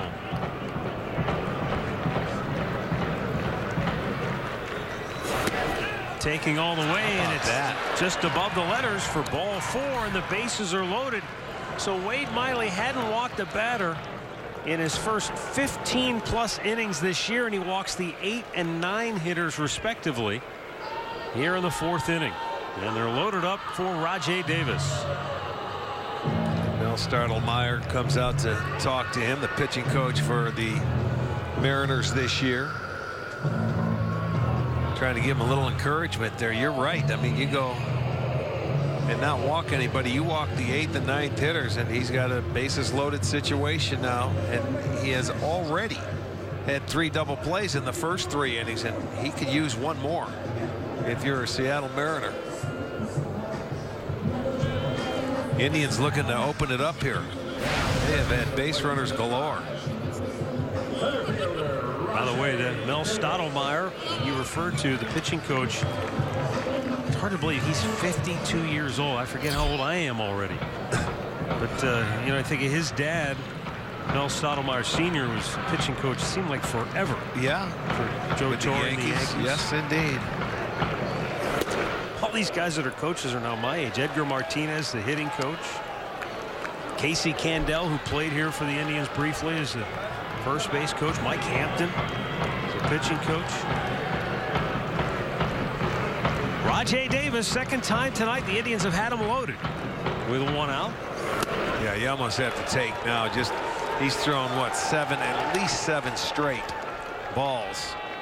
So you got to get him into the strike zone. You kind of got to wonder what happened to him. Yeah, you lose that zone. I don't know. I don't know, but force him to get into the zone again. Don't help him out. Bullpen up for Seattle. See, Davis went fishing. Well, there you go. You helped him out. There's one there as a hitter. You're starting to think, okay, he's thrown 7 straight. We know this guy's got great control, but you swing it a ball out of the zone, he could be sitting 3-0, and it would have been 8 straight. It's in his head. So you help him out. Now that may give him a little confidence right there. He missed again. It's 3-1. I was surprised Ricky came with a 2-0 changeup. That's probably. But he was looking for something he could his throw bread for his and butter strike, pitch. You can't throw it right down the middle. He doesn't throw hard enough. Mike Montgomery getting loose for Seattle, but he just started throwing. Big pitch right here. The 3-1 is hit foul on a play and a full count. Looked like he challenged him with a fastball, but it was just up enough that Davis couldn't quite square it.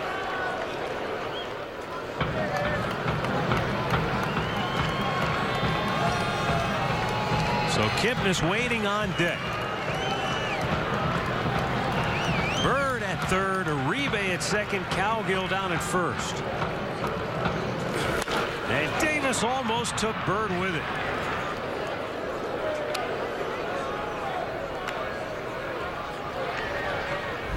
Well, he changes up on him, and Rajai looking for something to hit, and he pulls it foul just out in front, way out in front. Got this 3-1 fastball, fouled it off, and he's out in front of the changeup. You re-rack it and do it again. It's low, ball 4. The Indians' lead is now 2-0. Boy, what a gift. What a gift. 3 straight walks in the inning for Miley, who hadn't walked a batter coming into tonight's game this year.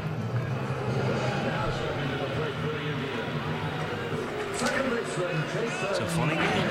It really is. I mean, when you think about it, and tonight Carrasco, you know, he's a guy that never walks a lot of people, and he has 3 walks as well. Not that they were consecutive, but you know, he walked 2 back in the 3rd inning, 1 in the 1st. But for Miley, he's a guy that he can't afford it, especially when you give up as many hits as he has.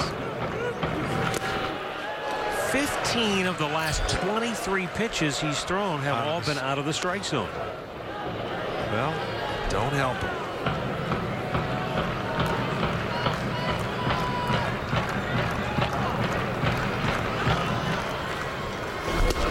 That one's in there. Well, Kipnis is doing that. He's taking it. He's taking a strike, making him get into the zone. I like it.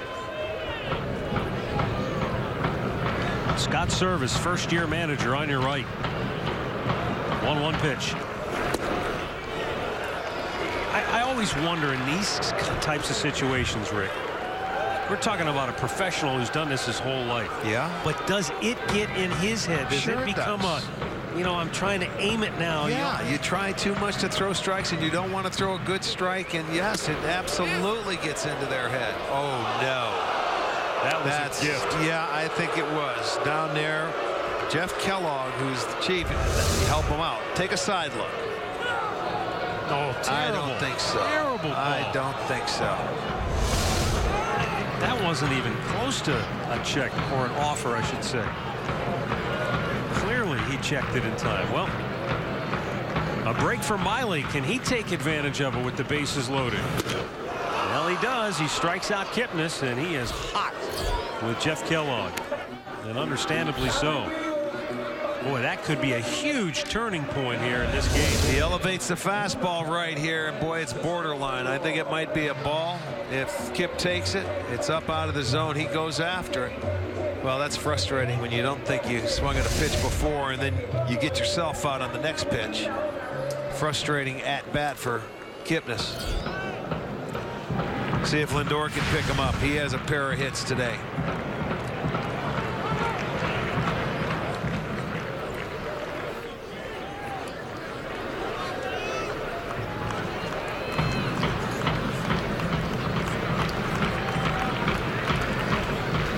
Again, Uribe is at third base. Cowgill at second. Rajai Davis down at first. So good speed at first and second. Should Lindor find an alley here. Uribe can just trot home from third if Lindor gets a base hit. Down low, 2-0. He's got a patient approach here. Well, that last time up, he's patient. He hit the curveball to right field. So right now, Miley's got to make an adjustment. He's thinking, boy, this guy's got the plate covered on me. Hit the ball hard in his first at bat.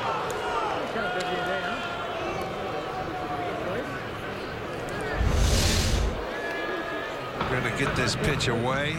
It's borderline. 35th pitch of the inning. And that misses 3-1. Miley not happy with the home plate umpire. And I can kind of understand why. That looked like the same pitch he made previously. Now at 80 pitches on the night, the 3-1 is high, ball 4. He's walked in his second run of the inning.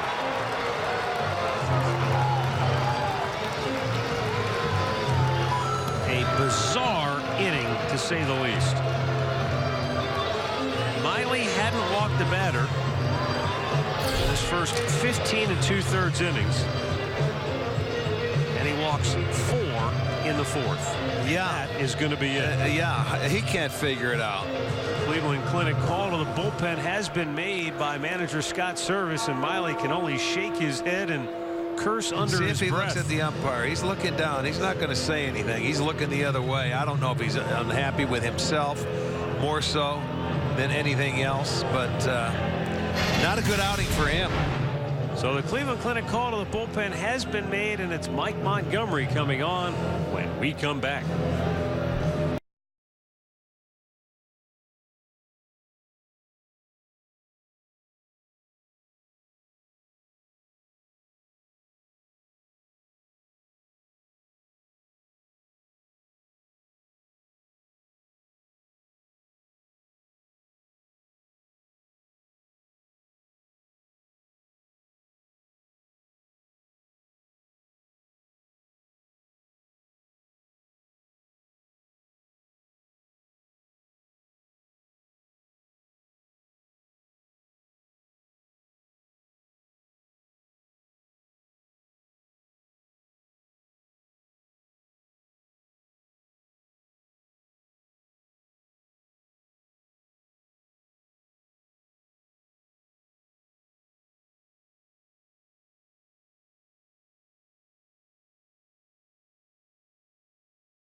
Cleveland leads at 3-0.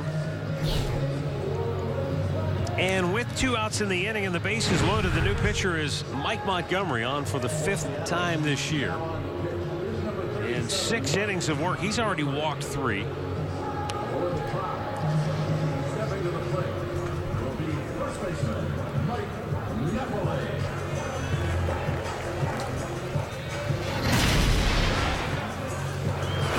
Mike Napoli drove in the Indians' first run with a 2-out double over the head of Martine. Drives in Lindor. That's the hit that drove in the Indians' 1 run. The other 2 have been walked in this inning by Miley, who we had a look in the dugout. Has to be frustrated with his night because he's a guy that pitches to contact.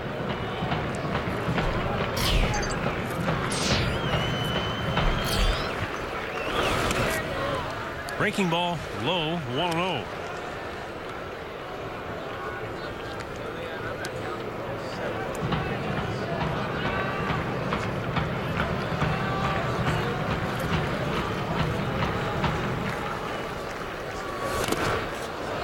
Mike Montgomery was a first-round pick of the Kansas City Royals back in 08. And then he was part of that big trade that the Royals made that really was a trade, I think, that kind of put them over the top. They got Wade Davis and James Shields from the Rays. It cost them a good package of Montgomery, Will Myers, Jake Odorizzi. But wow. In retrospect, that's been a monster trade for the Royals, because James Shields immediately became their ace, kind of helped change their culture. And of course, Wade Davis maybe didn't see it coming at the time, but he's become one of the most dominant relievers in the game. He is the best reliever in the game right now, or pretty darn close to it. And you know, back then everyone was saying, how can you give up Will Myers in that deal? And would he last 1 year in Tampa before he goes out to San Diego, if not 2? Yeah. You know, this was their kid, and that young prospect they thought was a can't miss, and hasn't done a whole lot. And Shields is in San Diego with him now. That's right. Bases loaded, 2 out, 2-2 pitch. Low, full count.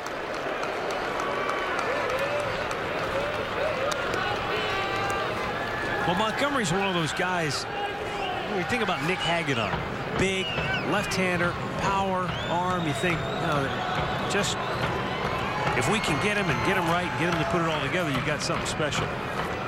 3-2. Runners go, and Napoli bangs it to third. SEAGER, the throw is on the money, and the inning is over. So the Mariners avoid a colossal inning, but the Indians get a pair of gift runs and lead it 3-0.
Indians baseball is brought to you by Levin Furniture. For the best deals on furniture and mattresses, shop Levin's.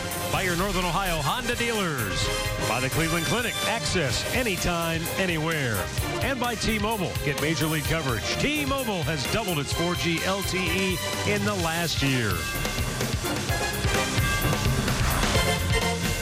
Top of the 5th inning, and the Indians on top 3-0. KETEL Marte leading it off.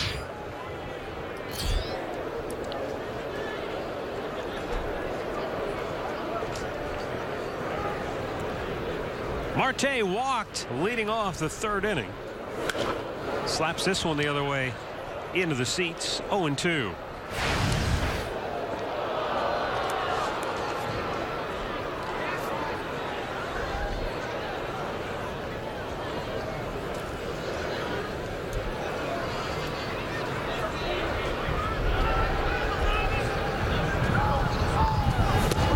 Brushed him back a little bit. 1 ball, 2 strikes.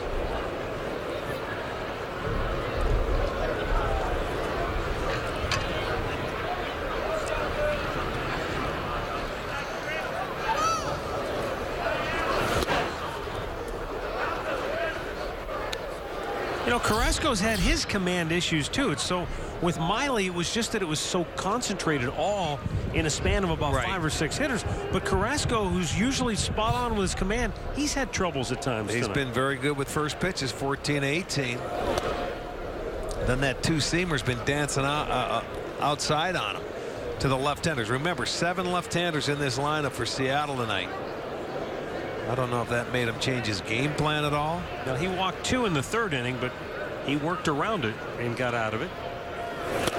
Swung out and missed. Marte goes down hacking. 4th strikeout of the night for Carlos Carrasco. Let's get on to Andre. Andre, you got anything more on Carrasco tonight? Well, you know, when talking to Mickey Callaway before the game, he talked a little bit about Kluber as well as Salazar and Carrasco, saying with maturity comes a different way of pitching and understanding who you are and what you are. Tonight we've seen a ton of 2-seamers from Carrasco. And, you know, Mickey said, he goes, look, he goes, now that he's had some, you know, he feels good about himself. He goes, sometimes he'll go to his off-speed pitches when other things aren't clicking for him. And I think that's what we're seeing tonight. The fastball doesn't feel good, go to the off-speed stuff. Yeah, but it's a 2-seamer, Andre, I don't really consider an off-speed. You know, that's like a 2-seam, a sinking fastball where you're looking for a ground ball. But you know, with his slider, he may not throw it as much to the left-handers as he does the righties. Right. And I think curveball. Well, the curveball, I was going to say, the curveball is a pitch that he's gone to a lot, to the change. And, you know, and what Mickey was saying is, you know, 2 years ago, he goes, if he was in trouble, he was just going to try to throw it harder. Right. You know what I mean? Now it's kind of like, let's find a feel for something. And it seems like that's what he's doing tonight. Well, hey, Andre, we just saw a great example of what Mickey was talking about with Wade Miley. And, you know, I mentioned it to Rick at the time. You wonder sometimes, even at the professional level, the best of what they do, when a guy starts to lose his command, as Miley did in that inning, does it become mental more than it is physical? And it certainly looked like maybe that was the case for Miley. So this game is all mental. You can lose it, and you know, you can lose your arm slot. You can lose it in one pitch sometimes. And a lot of times, as I think what we're talking about, young pitchers, young hitters, you know, they need coaches to pick up on something where your veterans, they know what they have to do to straighten themselves back out and reel it in a little bit quicker than young pitchers do, per se, or, you know, a young hitter. You've got to be able to make your own adjustments on the fly from at-bat to at-bat, and when you're out there on the mound, from at-bat to at-bat. You say it's all mental.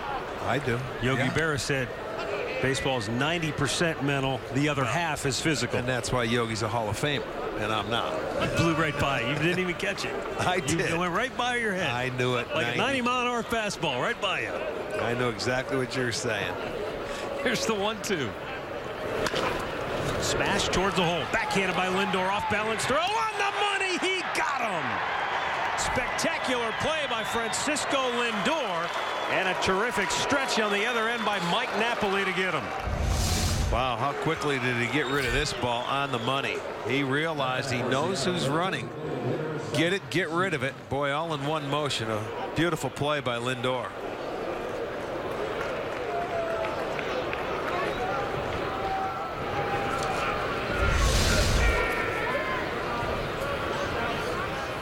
Almost like a point guard making a no-look pass. He got rid of that so quickly. I don't know that he ever saw his target when he let it go. Well, right on the money.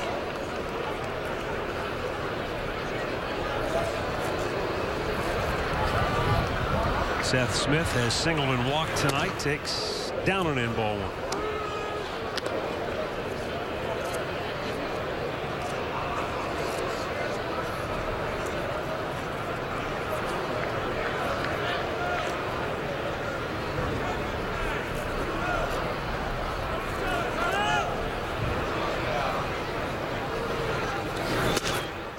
Bit outside.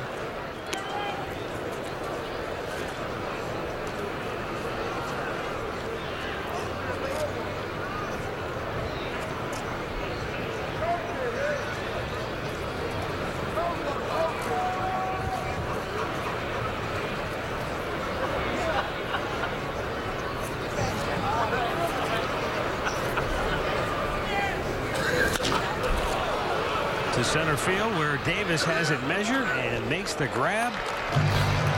Carrasco cruises through the fifth. Gets a little help from Lindor at short.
Well, you can watch the game from the corner in the right field bleachers or the new drink rails out in left field with the district ticket presented by Sports Time Ohio.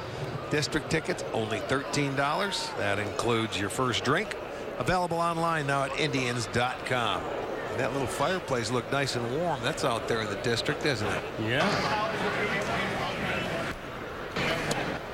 Carlos Santana takes first pitch for ball one.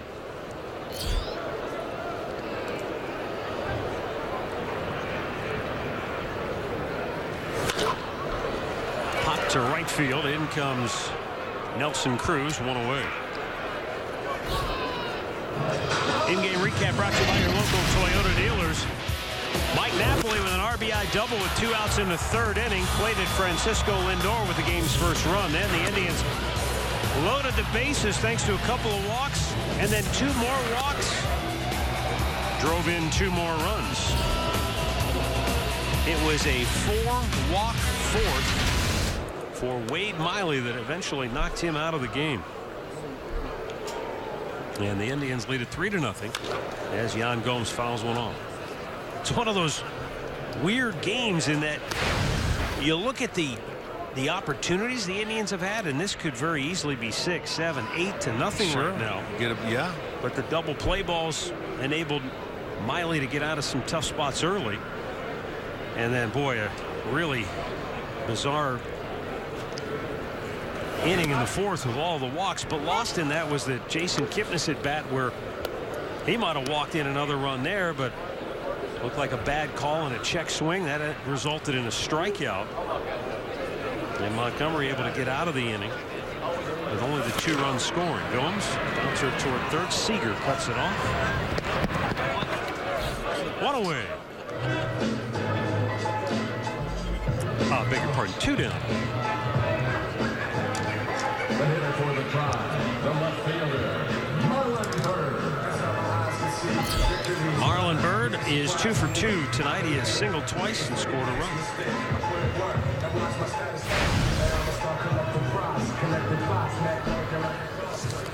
Byrd, kind of like Uribe, is starting to heat up offensively.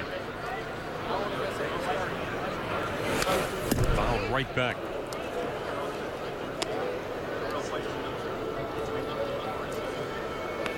In his last 3 games now, Marlon Byrd has 6 hits.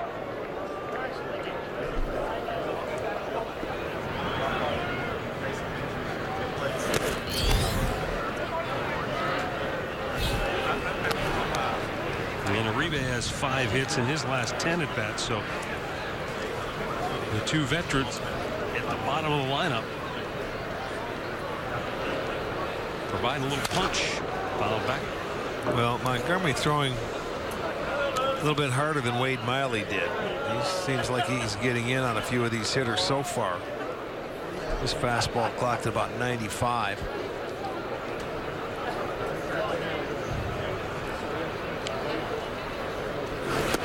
Got him with a good breaking ball. Indians go 1-2-3. We head to the 6th. It's Cleveland 3 and Seattle nothing.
And the Tigers take on division rival and reigning World Series champion Kansas City Thursday at 6:30 in a game you can only see on FS1 or watch it live on Fox Sports Go.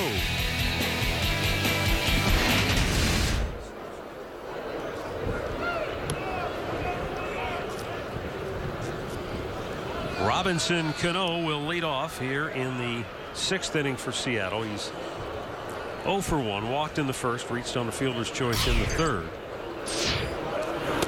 And Carlos Carrasco's pitch is low, ball 1.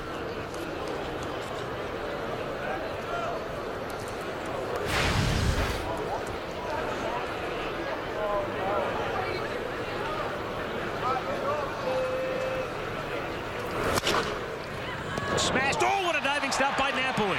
The flip to first, and he got him. Beautiful play right there, boy. You take extra base hit away from Cano to lead off the inning. Well done by Mike Napoli. Carrasco over there in plenty of time. Well, he's done a beautiful job playing first so far for the Indians, right over the base, and he gets there. He was in foul territory catching that ball, and a nice flip. Well done. Gets that little crouch and comes up and gets a great jump on the ball. That's a big play. Yeah, he's done a really good job, and all of a sudden here comes Terry Francona.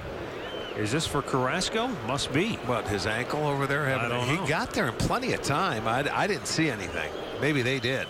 Obviously they did. They see things in that dugout that we have no clue.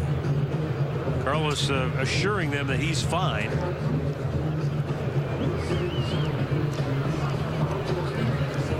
You know, a lot of times it might be the manager, a coach, but you know, these guys that are on these training staffs now, James Quinlan and all these guys in Major League Baseball, I think they've got to be eagle-eyed when they're watching players, because you know, a trainer told me years ago, professional athletes are the very best in the world at masking maybe an injury or something that's painful to them, right, to the point where the average person wouldn't know it, but to the trained eye they can tell just the slightest little change in their gait would tip them off that, uh-oh, we better go check him out. Well, I didn't see anything because Carrasco got to first base early, but then again, I wasn't watching.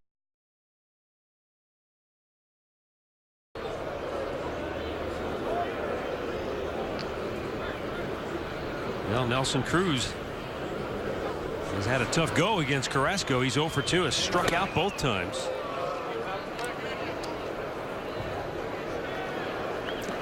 Yeah, this is the time now with nobody on that you want to show him a couple of pitches on the inside part of the plate, because he's been able to get him away with sliders, you know, where he can't really hurt you.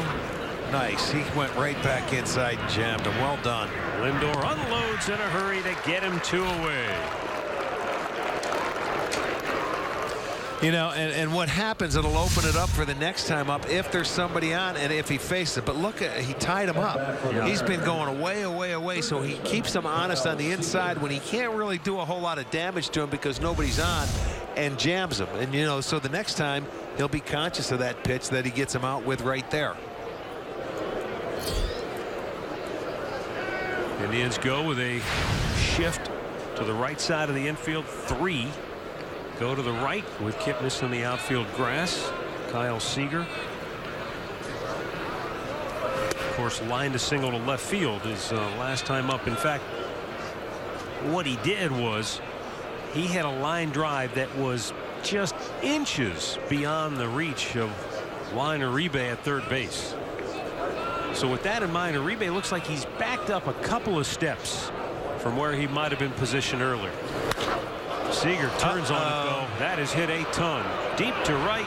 Cowgill's going to watch this one leave the yard. He continues to hit well in this ballpark. Mariners get on the board on Kyle Seager's second home run of the year. And it's a 3-1 ball game on the 2-out solo blast by Seager. Off-speed pitch. Changeup. Yeah, it looked like it was a changeup on the middle third of the plate coming inside, and boy, he hit it a ton. High and deep. Gets Seattle on the board with one swing of the bat. So how big was that play leading off the inning now? Yes, sir. 4th home run given up by Carrasco.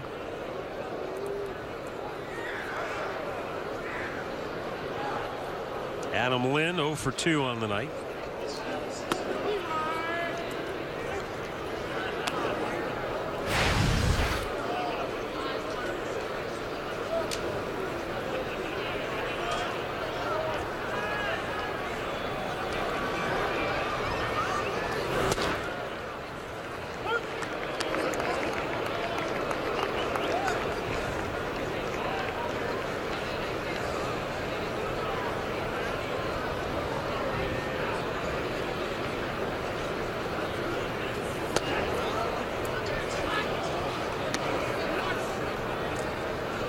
Two balls and a strike.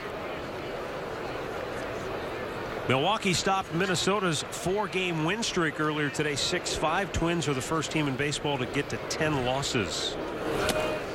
Down low, and it's 3-1. Zach McAllister getting loose.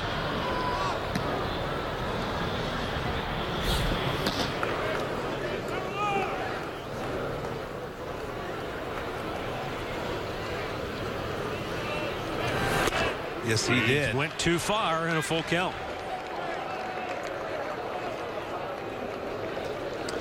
Well, he wants to hit right here. He was going to cheat, so see if he can get something to pull, but got a little too aggressive and gets upset with himself, but he still has one more.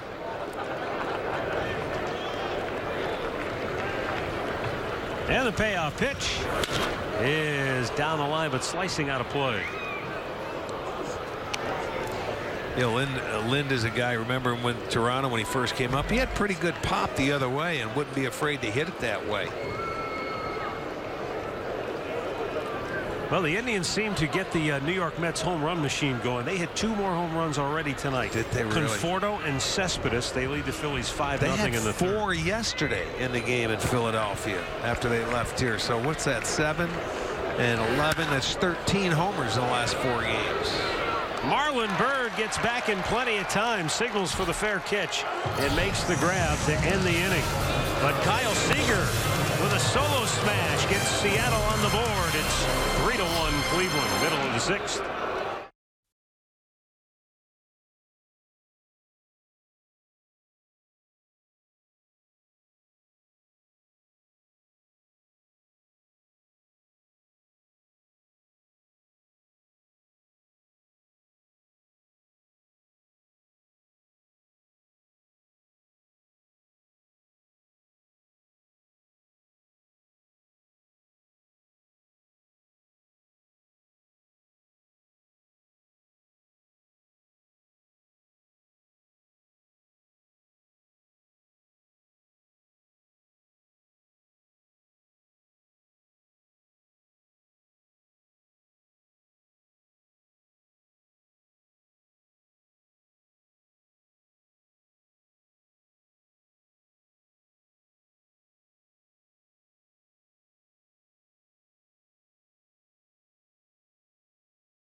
Well, 2016 season tickets still available and include 8 different plans. When you buy a prorated 20-game plan, you get up to 12 games for free.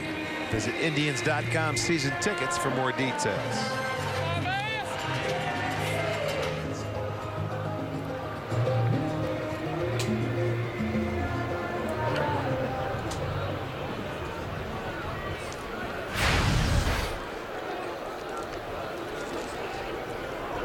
URIBE will lead off the home half of the 6th for the Indians. He singled in the 2nd, walked and scored in the 4th.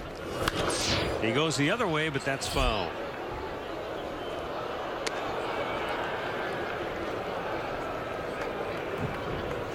There he is.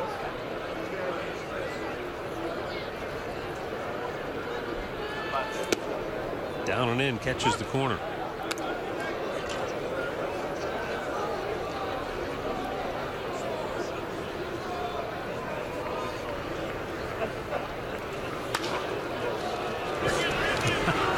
Could be wrong as URIBE grounds out, but it almost looked like he was trying to get out of the way and swung at that pitch at the same time. Maybe my eyes deceived me, but that ball was kind of down and in. Ends up being the first out of the inning. Well, it just looked odd.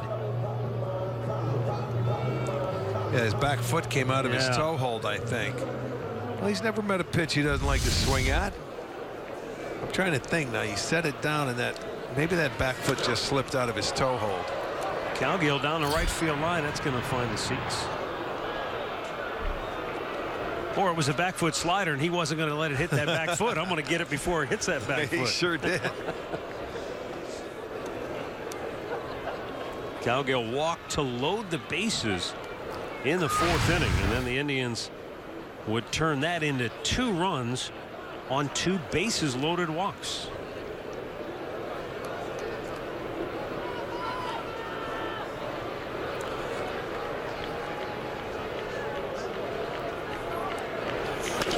Smashed up the gut, though. Right there is Cano. Low throw and a nice backhanded pick by Lynn. 2 down.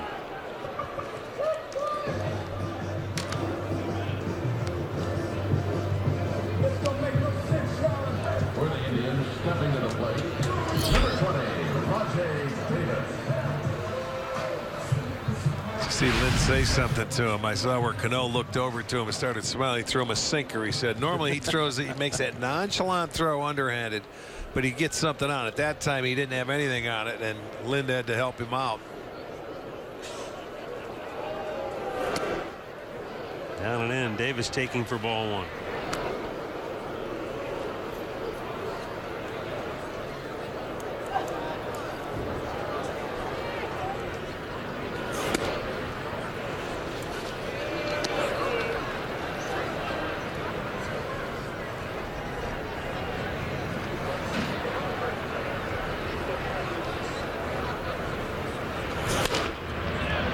That foul.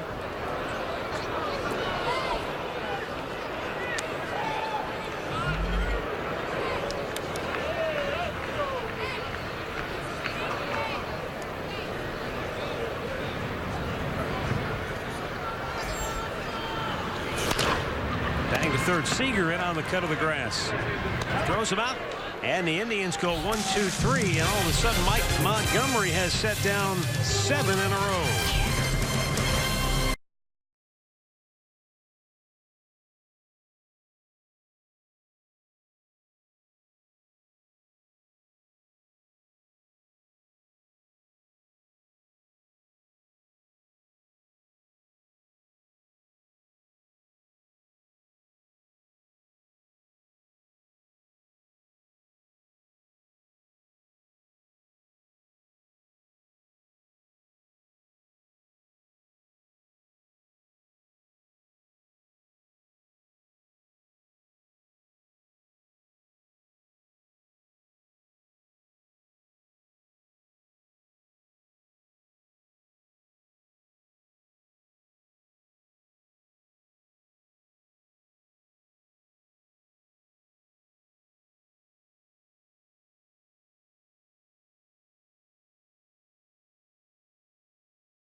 By the injury lawyers at Elk & Elk, proud partner of the Cleveland Indians.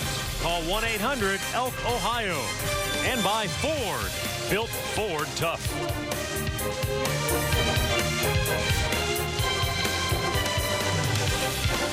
3-1, the Indians lead it as we roll on to the 7th inning. Carlos Carrasco will be facing the bottom third of the order with Zach McAllister warming in the bullpen behind him. Chris Iannetta goes after the first pitch and bangs it foul.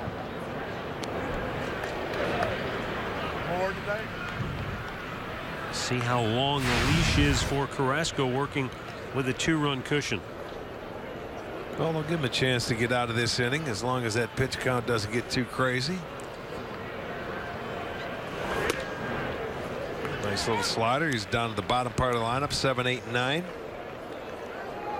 2 quick strikes on Iannetta. Both times tonight, Iannetta has flied out to left field.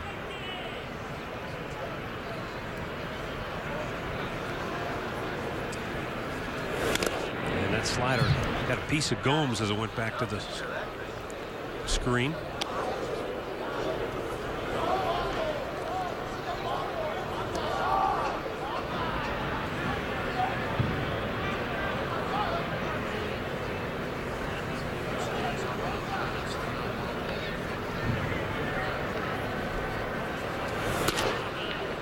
high fastball to see if he'd go chase after it. He would not. Or just to change the eye level and maybe set up. Not a bad idea. Pitch. Not a bad idea. Change the eye level. Go with that slider down and away. See what he follows up with. On the slider. Yeah. Well, that could also be a sign that you're getting tired when you throw that slider and you hang it like that. Didn't feel too good. Wants a new baseball.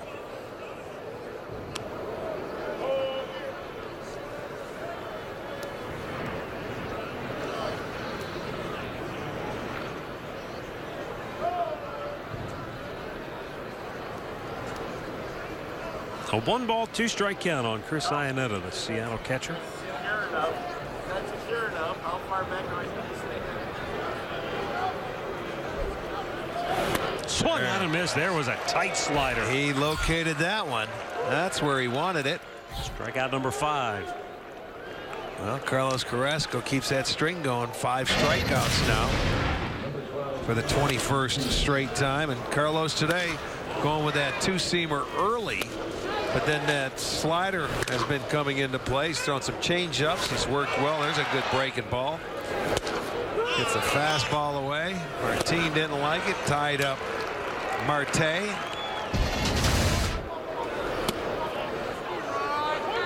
Leonys Martine takes a strike.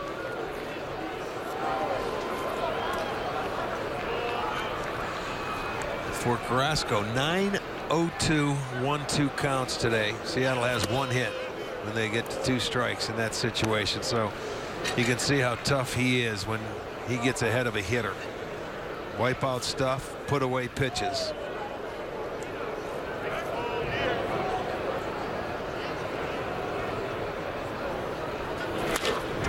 Yanked down the line. That is a fair ball into the corner. And Martine on his way to second base will pull in with a 1-out double. 4th hit, 2nd extra base hit for Seattle. He 2-seamer down into the corner. And I think Terry has seen enough as this ball rattles off the wall in right field. He goes cruising into second base. So Carrasco going his 6 1/3 tonight. It's only the 4th hit the right-hander has allowed tonight.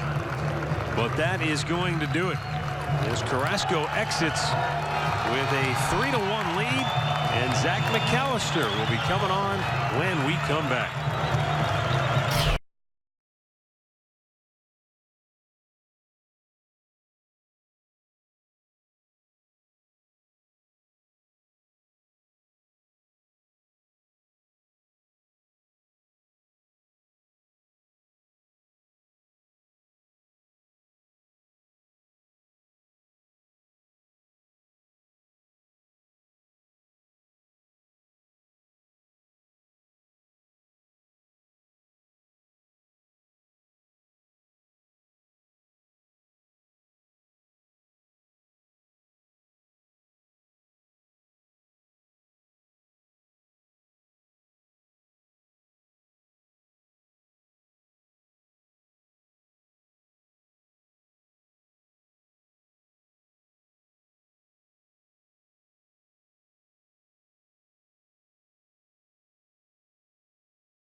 Now Carlos Carrasco kept his streak intact, getting his 5th strikeout here in the 7th inning.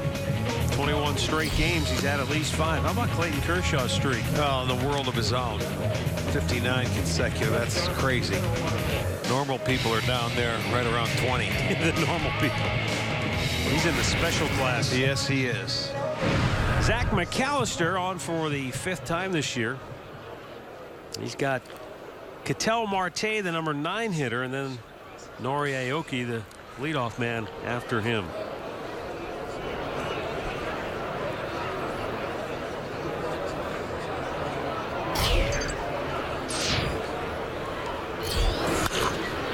First ball swinging. Marte pops it up on the infield. 2 down. Love that. Love that. You know, I mentioned that was only the 4th hit of the night for Seattle, the double by Martine.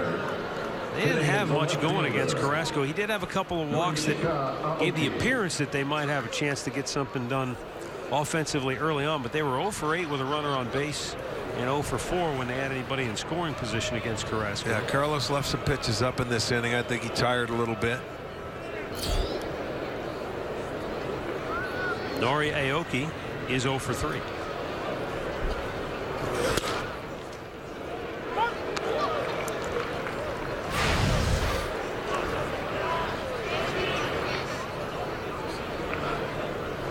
We're in the 7th with the Indians leading it 3-1.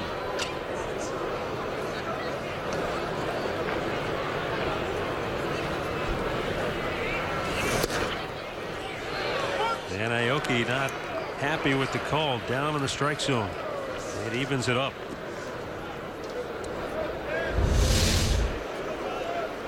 That comes right there with a good heater. Right there at the knees. I think the series before this, we saw there were a lot of low pitches that in that same spot that were not called strikes. Runner goes, and it'll be a steal for Martine, but with 2 outs and 2 strikes on the batter. Yan Gomes hardly really. Well, the middle infielders weren't keeping him close. They're worried about the hitter right now.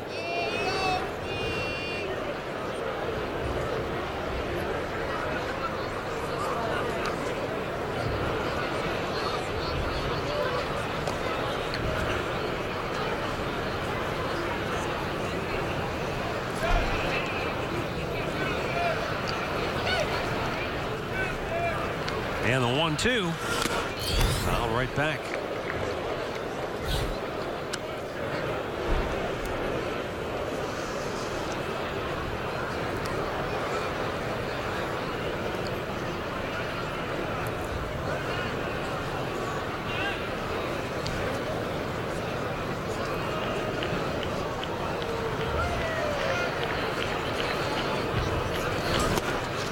A bit low, 2-2. The Mariners had their 3-game win streak snapped Sunday in New York by the Yankees. Tanaka outdueling Iwakuma in that game.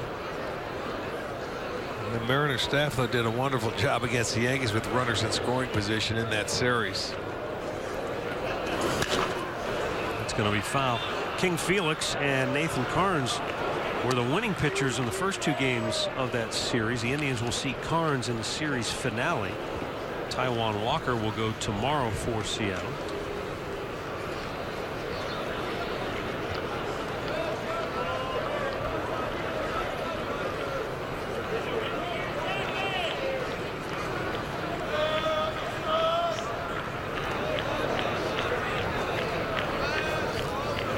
McAllister's 2-2.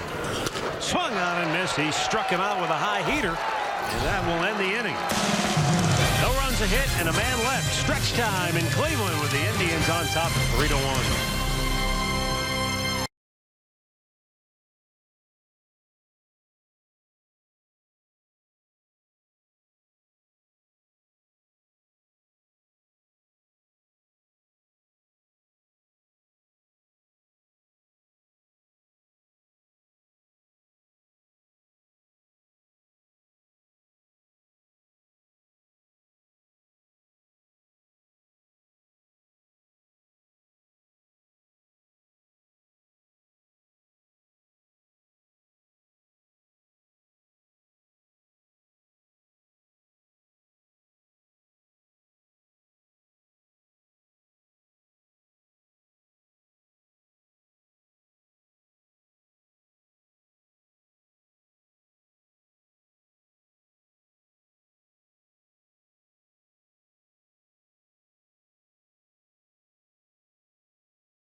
3-1, the Indians lead it as we go to the bottom of the 7th inning, and Jason Kipnis has certainly seen his share of left-handers so far this year. With more on that, here's Andre. You know, Matt, 7 of the first 11 starters that the Indians have seen have been left-handed, and Jason Kipnis hasn't skipped a start.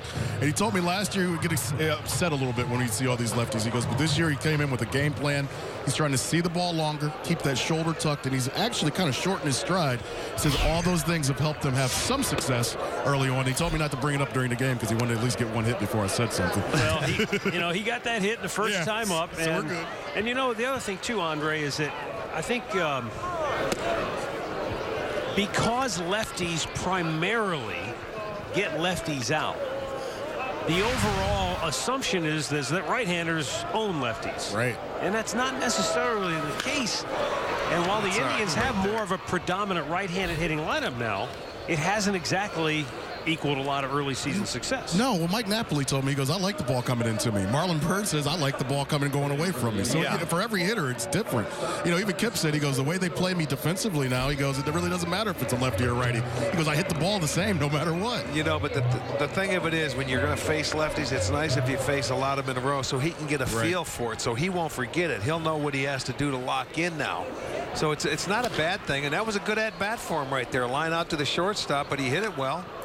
Well, the funny thing about baseball, as you guys both know, 2 of his outs tonight have been stroked right up the middle. His hit was an infield hit. That just tells you how the game goes. Well, that's exactly. Well, and the other thing, too, is that, as we talked about it, for whatever reason, and it's just scheduling more than anything, come in bunches. A lot of lefty starters here early in the season.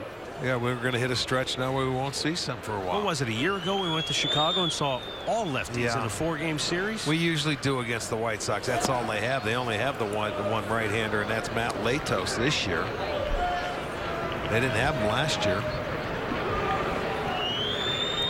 Lindor's had a good night, a single, a double, a walk, a ribby, and a run scored. Off the glove, I think Montgomery got a piece of it. In any event, it'll be an infield hit for Lindor. He's been on every single time tonight. He's 3 for 3, and he walked once. Well, it's Miller time, brought to you by Miller Lite. And Lindor's had a hand on both sides of the ball tonight. Watch this play with the shift on. Diving stop, throws out Adam Lynn. And a double down the right field line. I love this defensive play, though, right here. Yeah, that was beautiful. Got rid of it in a hurry. Going down the line, and he's had a very good night. Mike Napoli doubled in the first run of the game with 2 outs in the 3rd inning. Napoli with 7 RBIs now on the year.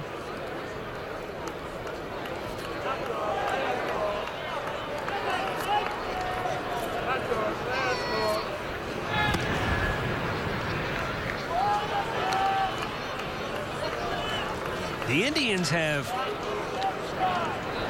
I'm just going to say they've been aggressive.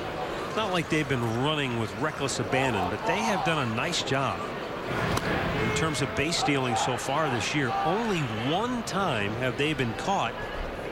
And if I remember right, that was Rajay Davis when he stole 3rd base, and it looked like he was safe. Should have appealed it. Yeah. Well, you know, he has 5 of the stolen base. They had 5 in 1 game in Tampa, and you ran against a guy who, to this point, I think, who's our buddy, the catcher there for Tampa? Oh, Hank Conger, yeah. Hank Conger, who's, I think, 44 consecutive. They haven't, you know, they've taken advantage of the guy that was out there. But you know what? That's what you have to do. You pick and choose your times. You don't want to make outs on the bases if you're going to steal bases. They've stolen 10. Which is why I said they haven't run wild, because nobody can do that anymore. No. You can't just turn them loose. No, you can't. You can't. You pick and choose your times, and you almost, in games when you can be aggressive, that's when you're going to go and try and steal them. To me, just if you can get one when the game's on the line, that's when you need them. Upstairs.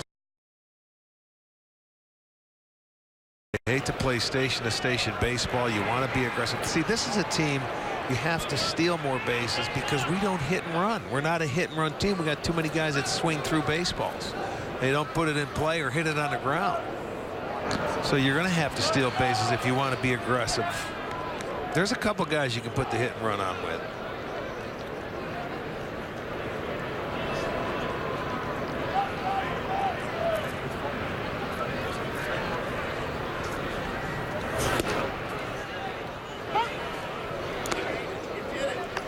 You know, I almost think too, even though Napoli's a guy, if you just go and look at the stats, you say, oh, he strikes out too many times. But I think situationally, he's a guy that can put the ball in play and hit the ball the other way. We've seen him do it.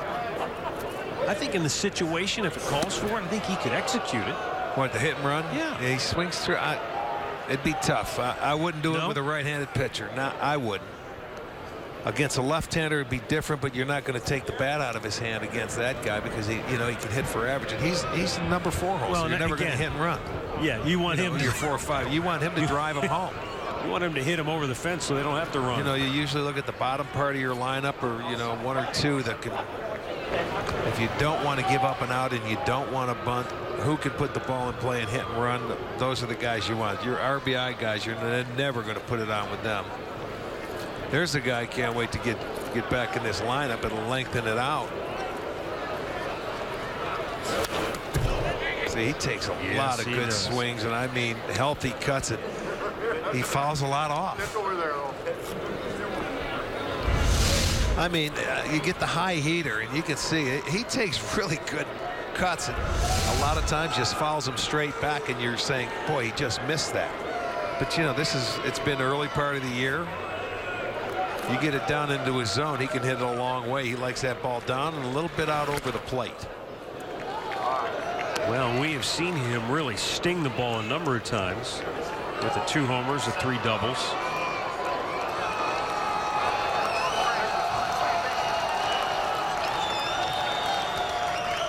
I mean, he's the one guy we have seen hit a ball with that backspin and hit it over center fielders' heads. That's not easy to do in today's game.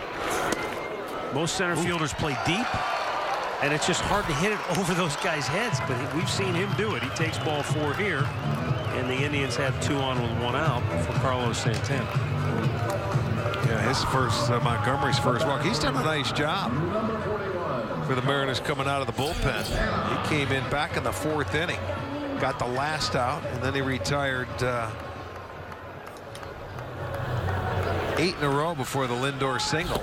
Tony Zick is looks like he's ready, and Scott Service is going to go get him. I don't blame him. He's done his job coming out of that bullpen, that's for sure. Done a good job to hold it where it's at. So the Indians trying to add to a 3-1 lead here in the 7th. And it looks like first-year manager Scott Service will make the call. He has indeed.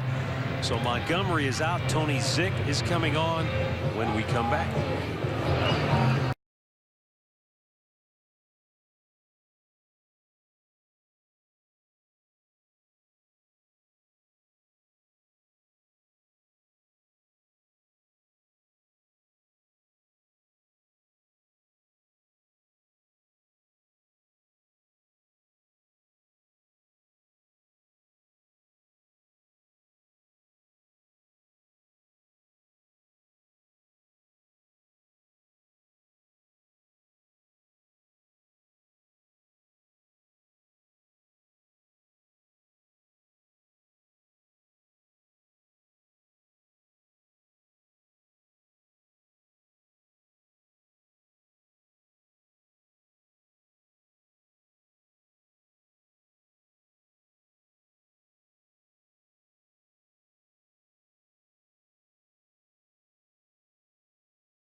You know, if you can't watch the games on TV, you can stream them now live on your mobile device. So with that fancy new phone you got, you can stream them right on that phone. All you have to do is go to the App Store, Arch. You know what that is? Yes, sir. Right down the street, around the corner from the grocery store. Unload the free Fox Sports app. Go. Log in, stream the Indians wherever you go. That's it. I'm going to go to that store tomorrow. is number 55, Tony Zick. Well, the new pitcher for Seattle is right-hander Tony Zick. And he comes into a tough spot with 2 on. There is 1 out. And he'll be facing Carlos Santana. And Santana will turn around and bat from the left side. I like in their notes for Tony Zick. He is the last player in the baseball encyclopedia with the ZY. It's a great CH. It's a great story. You know, there have been more than 18,000 guys that play Major League Baseball. Right. And Dutch Zwilling held that distinction for how long? Since 1910. Really? Until this guy came up? Think about that. Wow. I mean, over 100 years. Not that Dutch Zwilling ever sat around and said, you know, I'm last in the baseball encyclopedia. Well, yes, he did. He went online and he put it online. How about that? He broke in with the White Sox in 1910 and held that distinction until Tony Zick, Z-Y-C-H, broke in last year.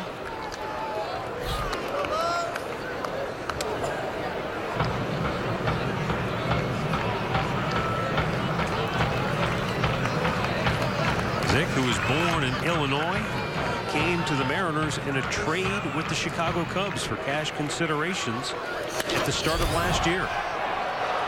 Santana with a pop to left center. And almost a collision. The center fielder, Martin, makes the catch. And the throw to third not in time as both Lindor and Napoli tagged and moved into scoring position. Good job by both runners moving up. And you know what? Center fielder's in charge out there. And I don't know what happened to AOKI, but if he just rolled his ankle or if it happened when he was trying to get out of the way. He stepped on his foot. Oh, he stepped on his toe. Spiked that happened to me one time. He stepped on your toe with that cleat and it broke a toe. Watch, just barely comes over there. You've got to get out of the way. You've got to listen for that center fielder to make the phone call or the call for it. And when he does, you back off. That hurt. Cold night. That cleat comes down on one of your toes. Did you ever forgive Robin Yount for that? Yeah. Eventually. I mean, I was playing center field, but he had just moved to playing left field in that story where I called for it, but he did the same thing, not knowing, being an outfielder, stepped right on my toe and broke my toe. Of course I did. How can't you? I would have been released if I didn't like it. Now, when did he end up moving back to the infield? He didn't. He moved to center field. So, okay. He moved to center field because once he started playing left field and eventually you knew they were going to move him to center because he was a shortstop and he still had the speed and he could go get it. He turned into a very good center fielder. So he never went back to playing shortstop? No, never went back. That was it. That's right. How long was it before you moved from shortstop to the outfield? About 3 weeks in the minor leagues. Holmes fouling it off. But that's common. A lot of guys when they draft you, they know you can run, and you may not play the infield, or they're going to put you in the outfield or try you out there with your speed. I would have to say that unless you get drafted as a first baseman, most guys probably don't play the position they were played in high school. Nice play there by Marte. Indians strand a couple. Will go to the 8th. It remains 3-1 Cleveland.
reproduced or retransmitted in any form, and the accounts and descriptions of this game may not be disseminated without the express written consent of the Cleveland Indians.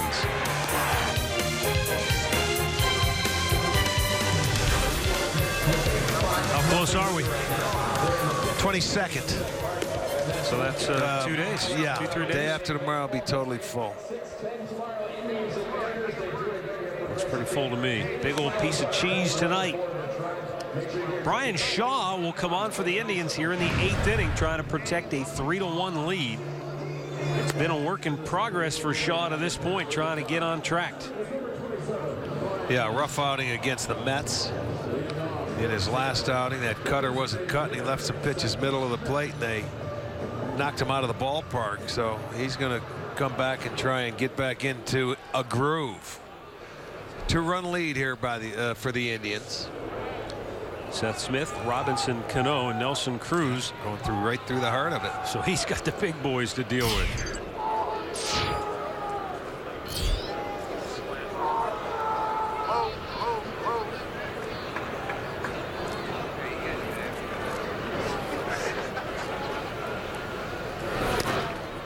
Pitch down and in, ball 1.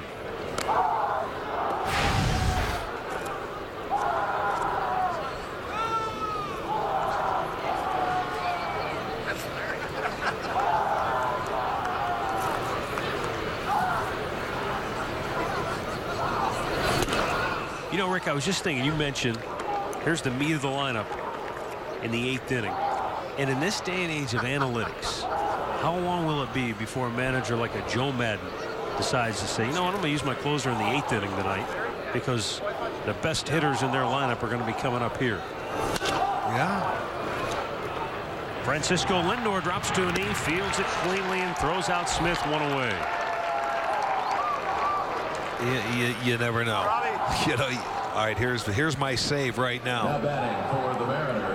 So you use your closer? Well, I don't know. It's until it backfires, and then you can't.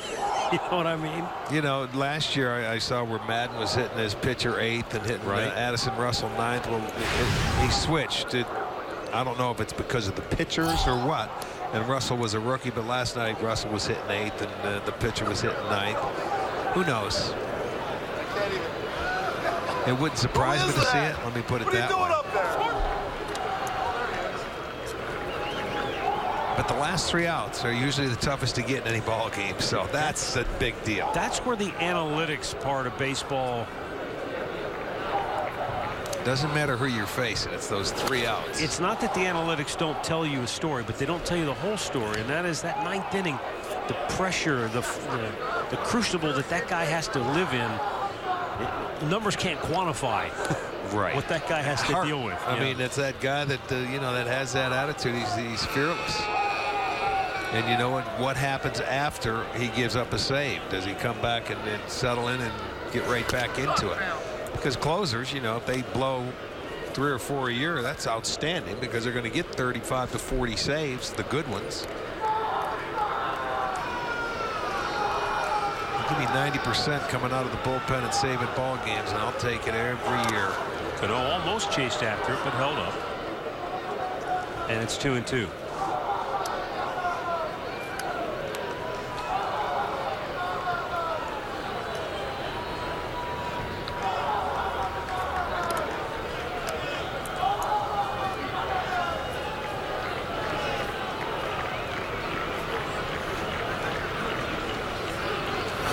The 2-2 is up and away in a full count.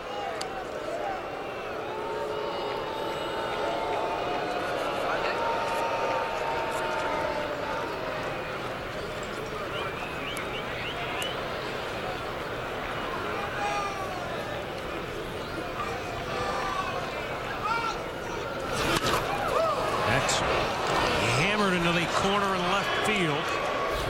Bird will dig it out, but Cano cruises into second base with a 1-out double. Boy, that's just kind of vintage Robinson Cano, the way he just rocks back and threw a pitch, keeps his hands back. And he knows he's going to get a strike in this situation because you don't want to walk because the tying run is on deck, so he's going to force him to hit it. But Cano didn't try to pull a ball. He didn't try and do too much. He stayed on it nicely and just drove it the other way. So Cano gets a double. That is only his second double this year, but that brings the tying run to the plate.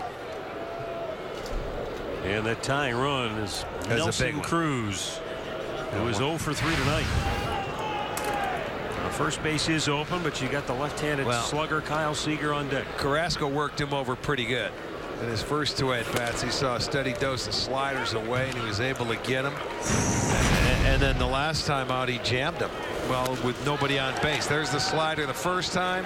Got him with another slider, expanded the zone. Now with nobody on, he goes inside and ties him up.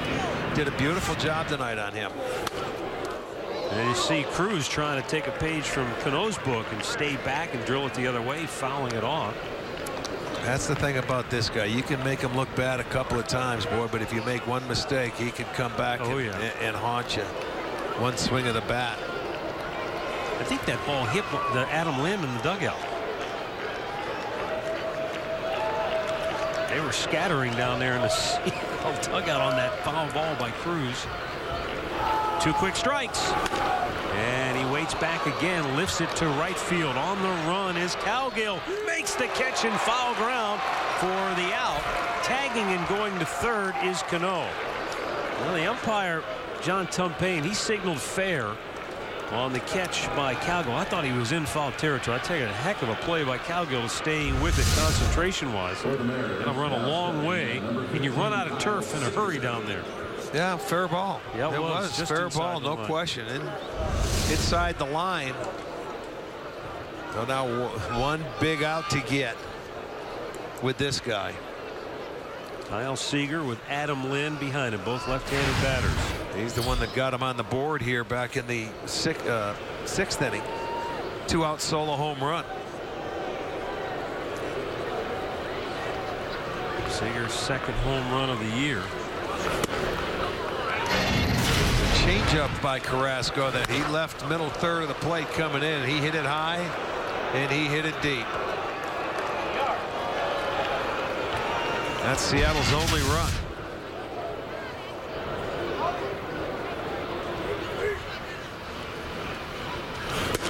In his 5 years in the big leagues, Seager has increased his home run total every single year.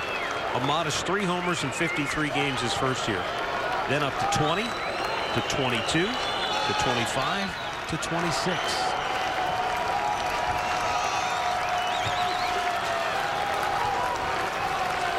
He has always, as I mentioned, loved hitting against the Indians. 2 years ago, he was an all-star. Won the Gold Glove. Seager just 2 hits away, or 2 homers away now with that after that home run from the 100 mark in his career. Shaw trying to get him to chase after it. It's 1-2.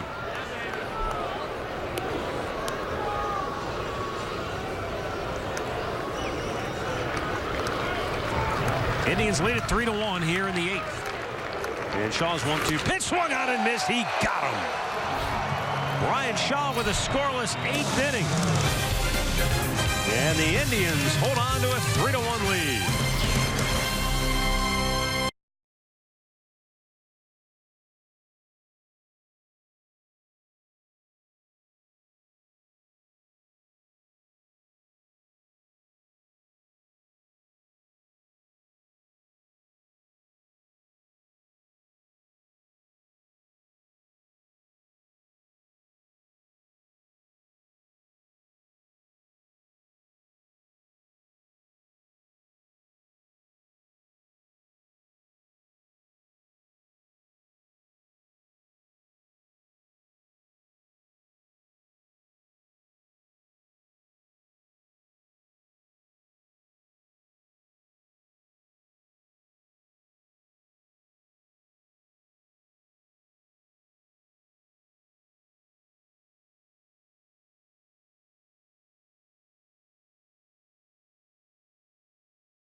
Indians trying to add some insurance to a 2-run lead. Bottom third of the order will come up to face Tony Zick. It'll be Marlon Byrd, Juan Uribe, and Colin Cowgill.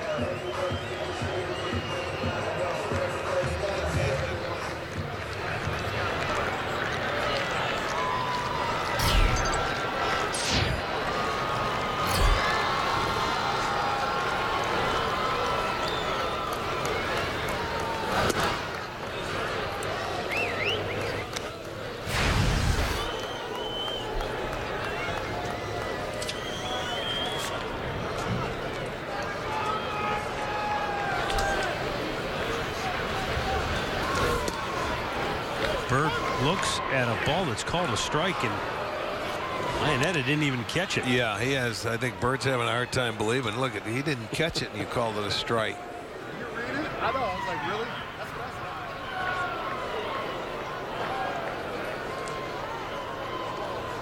said. Tony Zick wants a new baseball.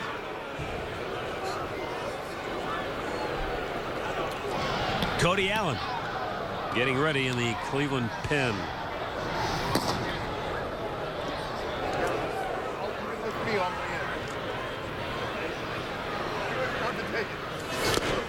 Byrd a swing and a miss, and a count of ball and 2 strikes.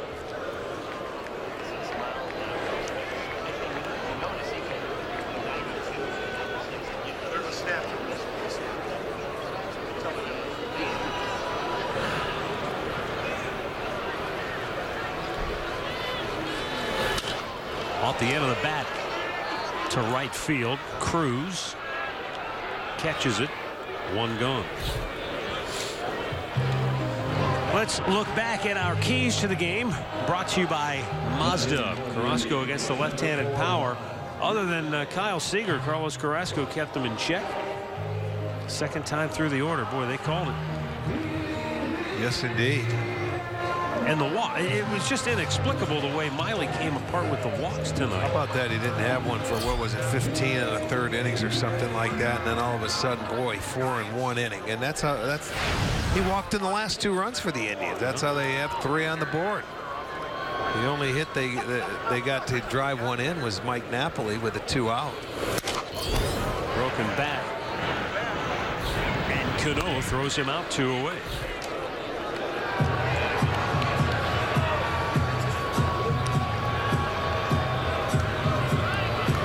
Just 9,393 here tonight. Hopefully warmer temperatures coming our way tomorrow. Supposed to be a high of 70 degrees. Great to see a few more folks down here at Progressive Field for game 2 of this 3-game series tomorrow night. Taijuan Walker going for the Mariners.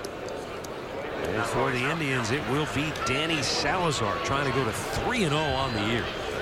Boy, Salazar's been sensational. He's 2-0 with an 0.79 ERA coming into tomorrow night's game. Again, it's a 6 o'clock first pitch here at Progressive Field.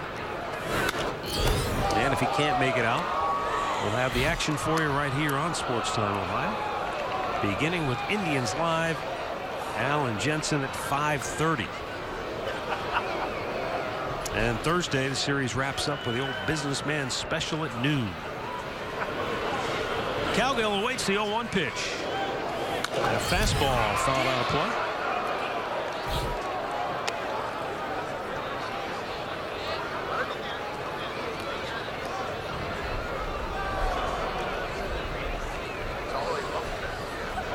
Kansas City leads Detroit 5-2. They're in the 5th inning at Kauffman Stadium. Royals trying to stop a 2-game slide. White Sox have a 1-0 lead on the Angels in the 3rd. Chicago's dropped 3 in a row. Slider on the outside corner ends the inning. Tribe goes in order, and we go to the 9th. 3-1 Cleveland.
Field, Indians a leader 3-1 over the Seattle Mariners. Cody Allen coming on to try to close this one out. Al Pulowski, Jensen Lewis. Jensen, Brian Shaw in the 8th inning. Great effort tonight. I think that's as important as any performance tonight. Obviously the Indians, they got to Wade Miley again early, but Shaw, if this team's going to go anywhere deep into this season and make a run for this title, he's got to be on point. He was tonight. Join us for Indians Live, brought to you by Conrad's Tire Express and Total Car Care, immediately following this one right here live from the corner at Progressive Field. Back upstairs to Matt and Rick. Fellas. Jensen, the life of a late inning reliever. You're only as good as your last out. I mean, Brian Shaw was great tonight, and everybody should applaud that. But you have a bad outing, and everybody wants to throw you overboard immediately. Yeah, that's okay. That's the way it goes. I mean, you have to bounce back, and they have short memories when you come out of there. They have to. Now it's up to Cody Allen. I think it's also important, Rick, and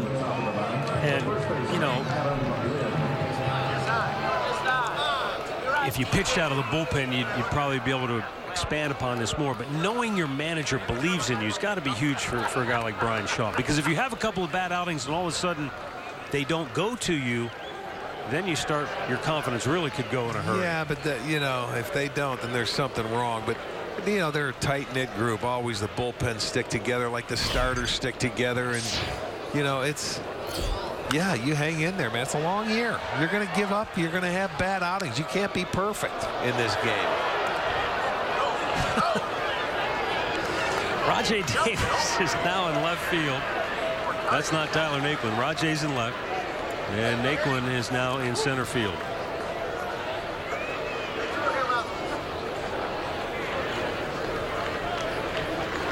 And a fastball paints the outside corner, 93 miles an hour.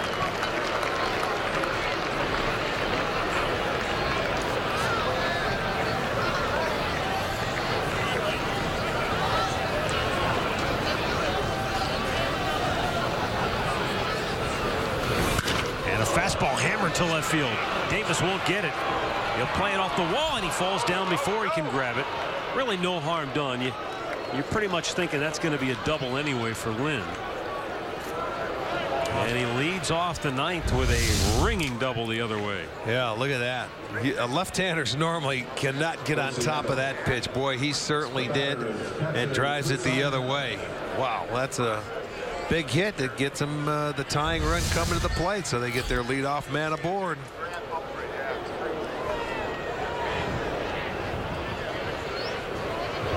Seattle has not had more than one hit in any inning tonight.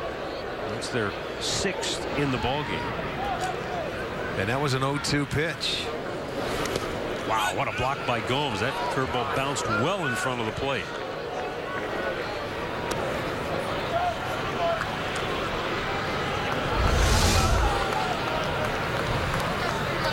Spikes that curve out in front of the plate. Gomes does a nice job to just keep it out in front of him.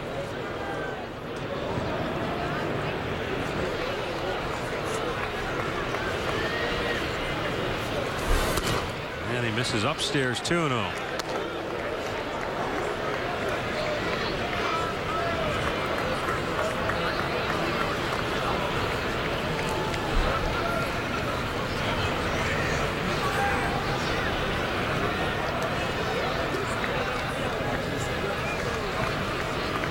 The 2-0. Clobber, deep center. Naquin a long run back, and he makes the catch on the warning track. Tagging and going to third is Adam Lind. And that is the first out of the inning. Well, I'll tell you, Iannetta had a nice 2-0 pitch to hit. He hit it hard, but he used the big part of the field. So they do get the first out. Lind goes to third base.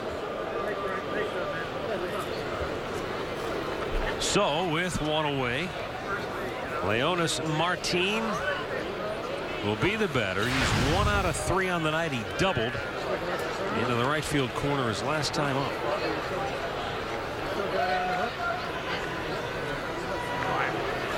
And a fastball fouled right back.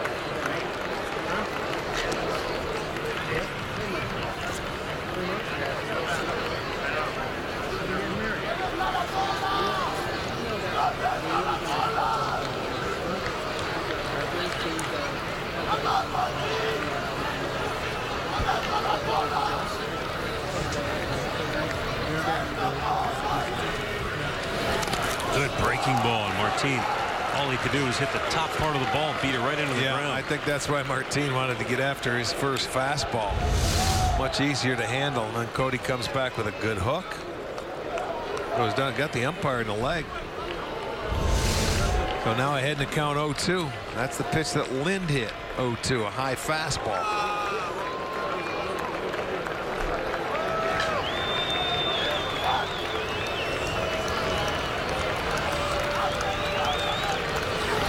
Another breaking ball. Bounce to second. Kipnis will throw him out, 2 away. Lind scores on the play, and it's a 1-run game now at 3-2.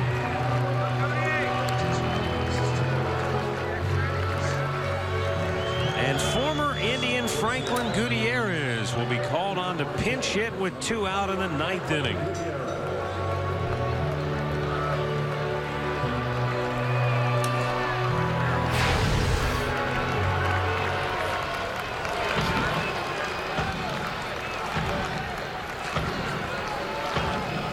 Good to see him back on the field. He's battled a number of health ailments the last couple of years. Yes, he certainly has.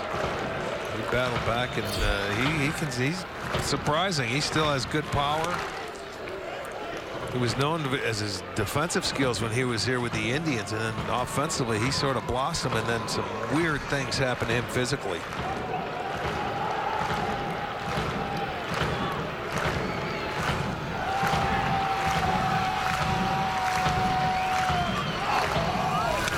Foul right back. And a count. 1 ball, 1 strike.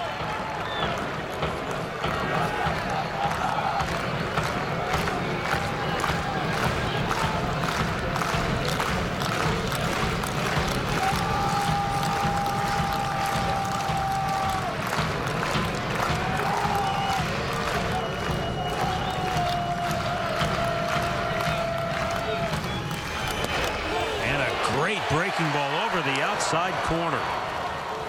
I don't think you could place it any better than that pitch there. Down and away. Watch, at the knees, off the plate, really. Just a perfect pitch. Certainly not one you can hit as a right-hander, I wouldn't think.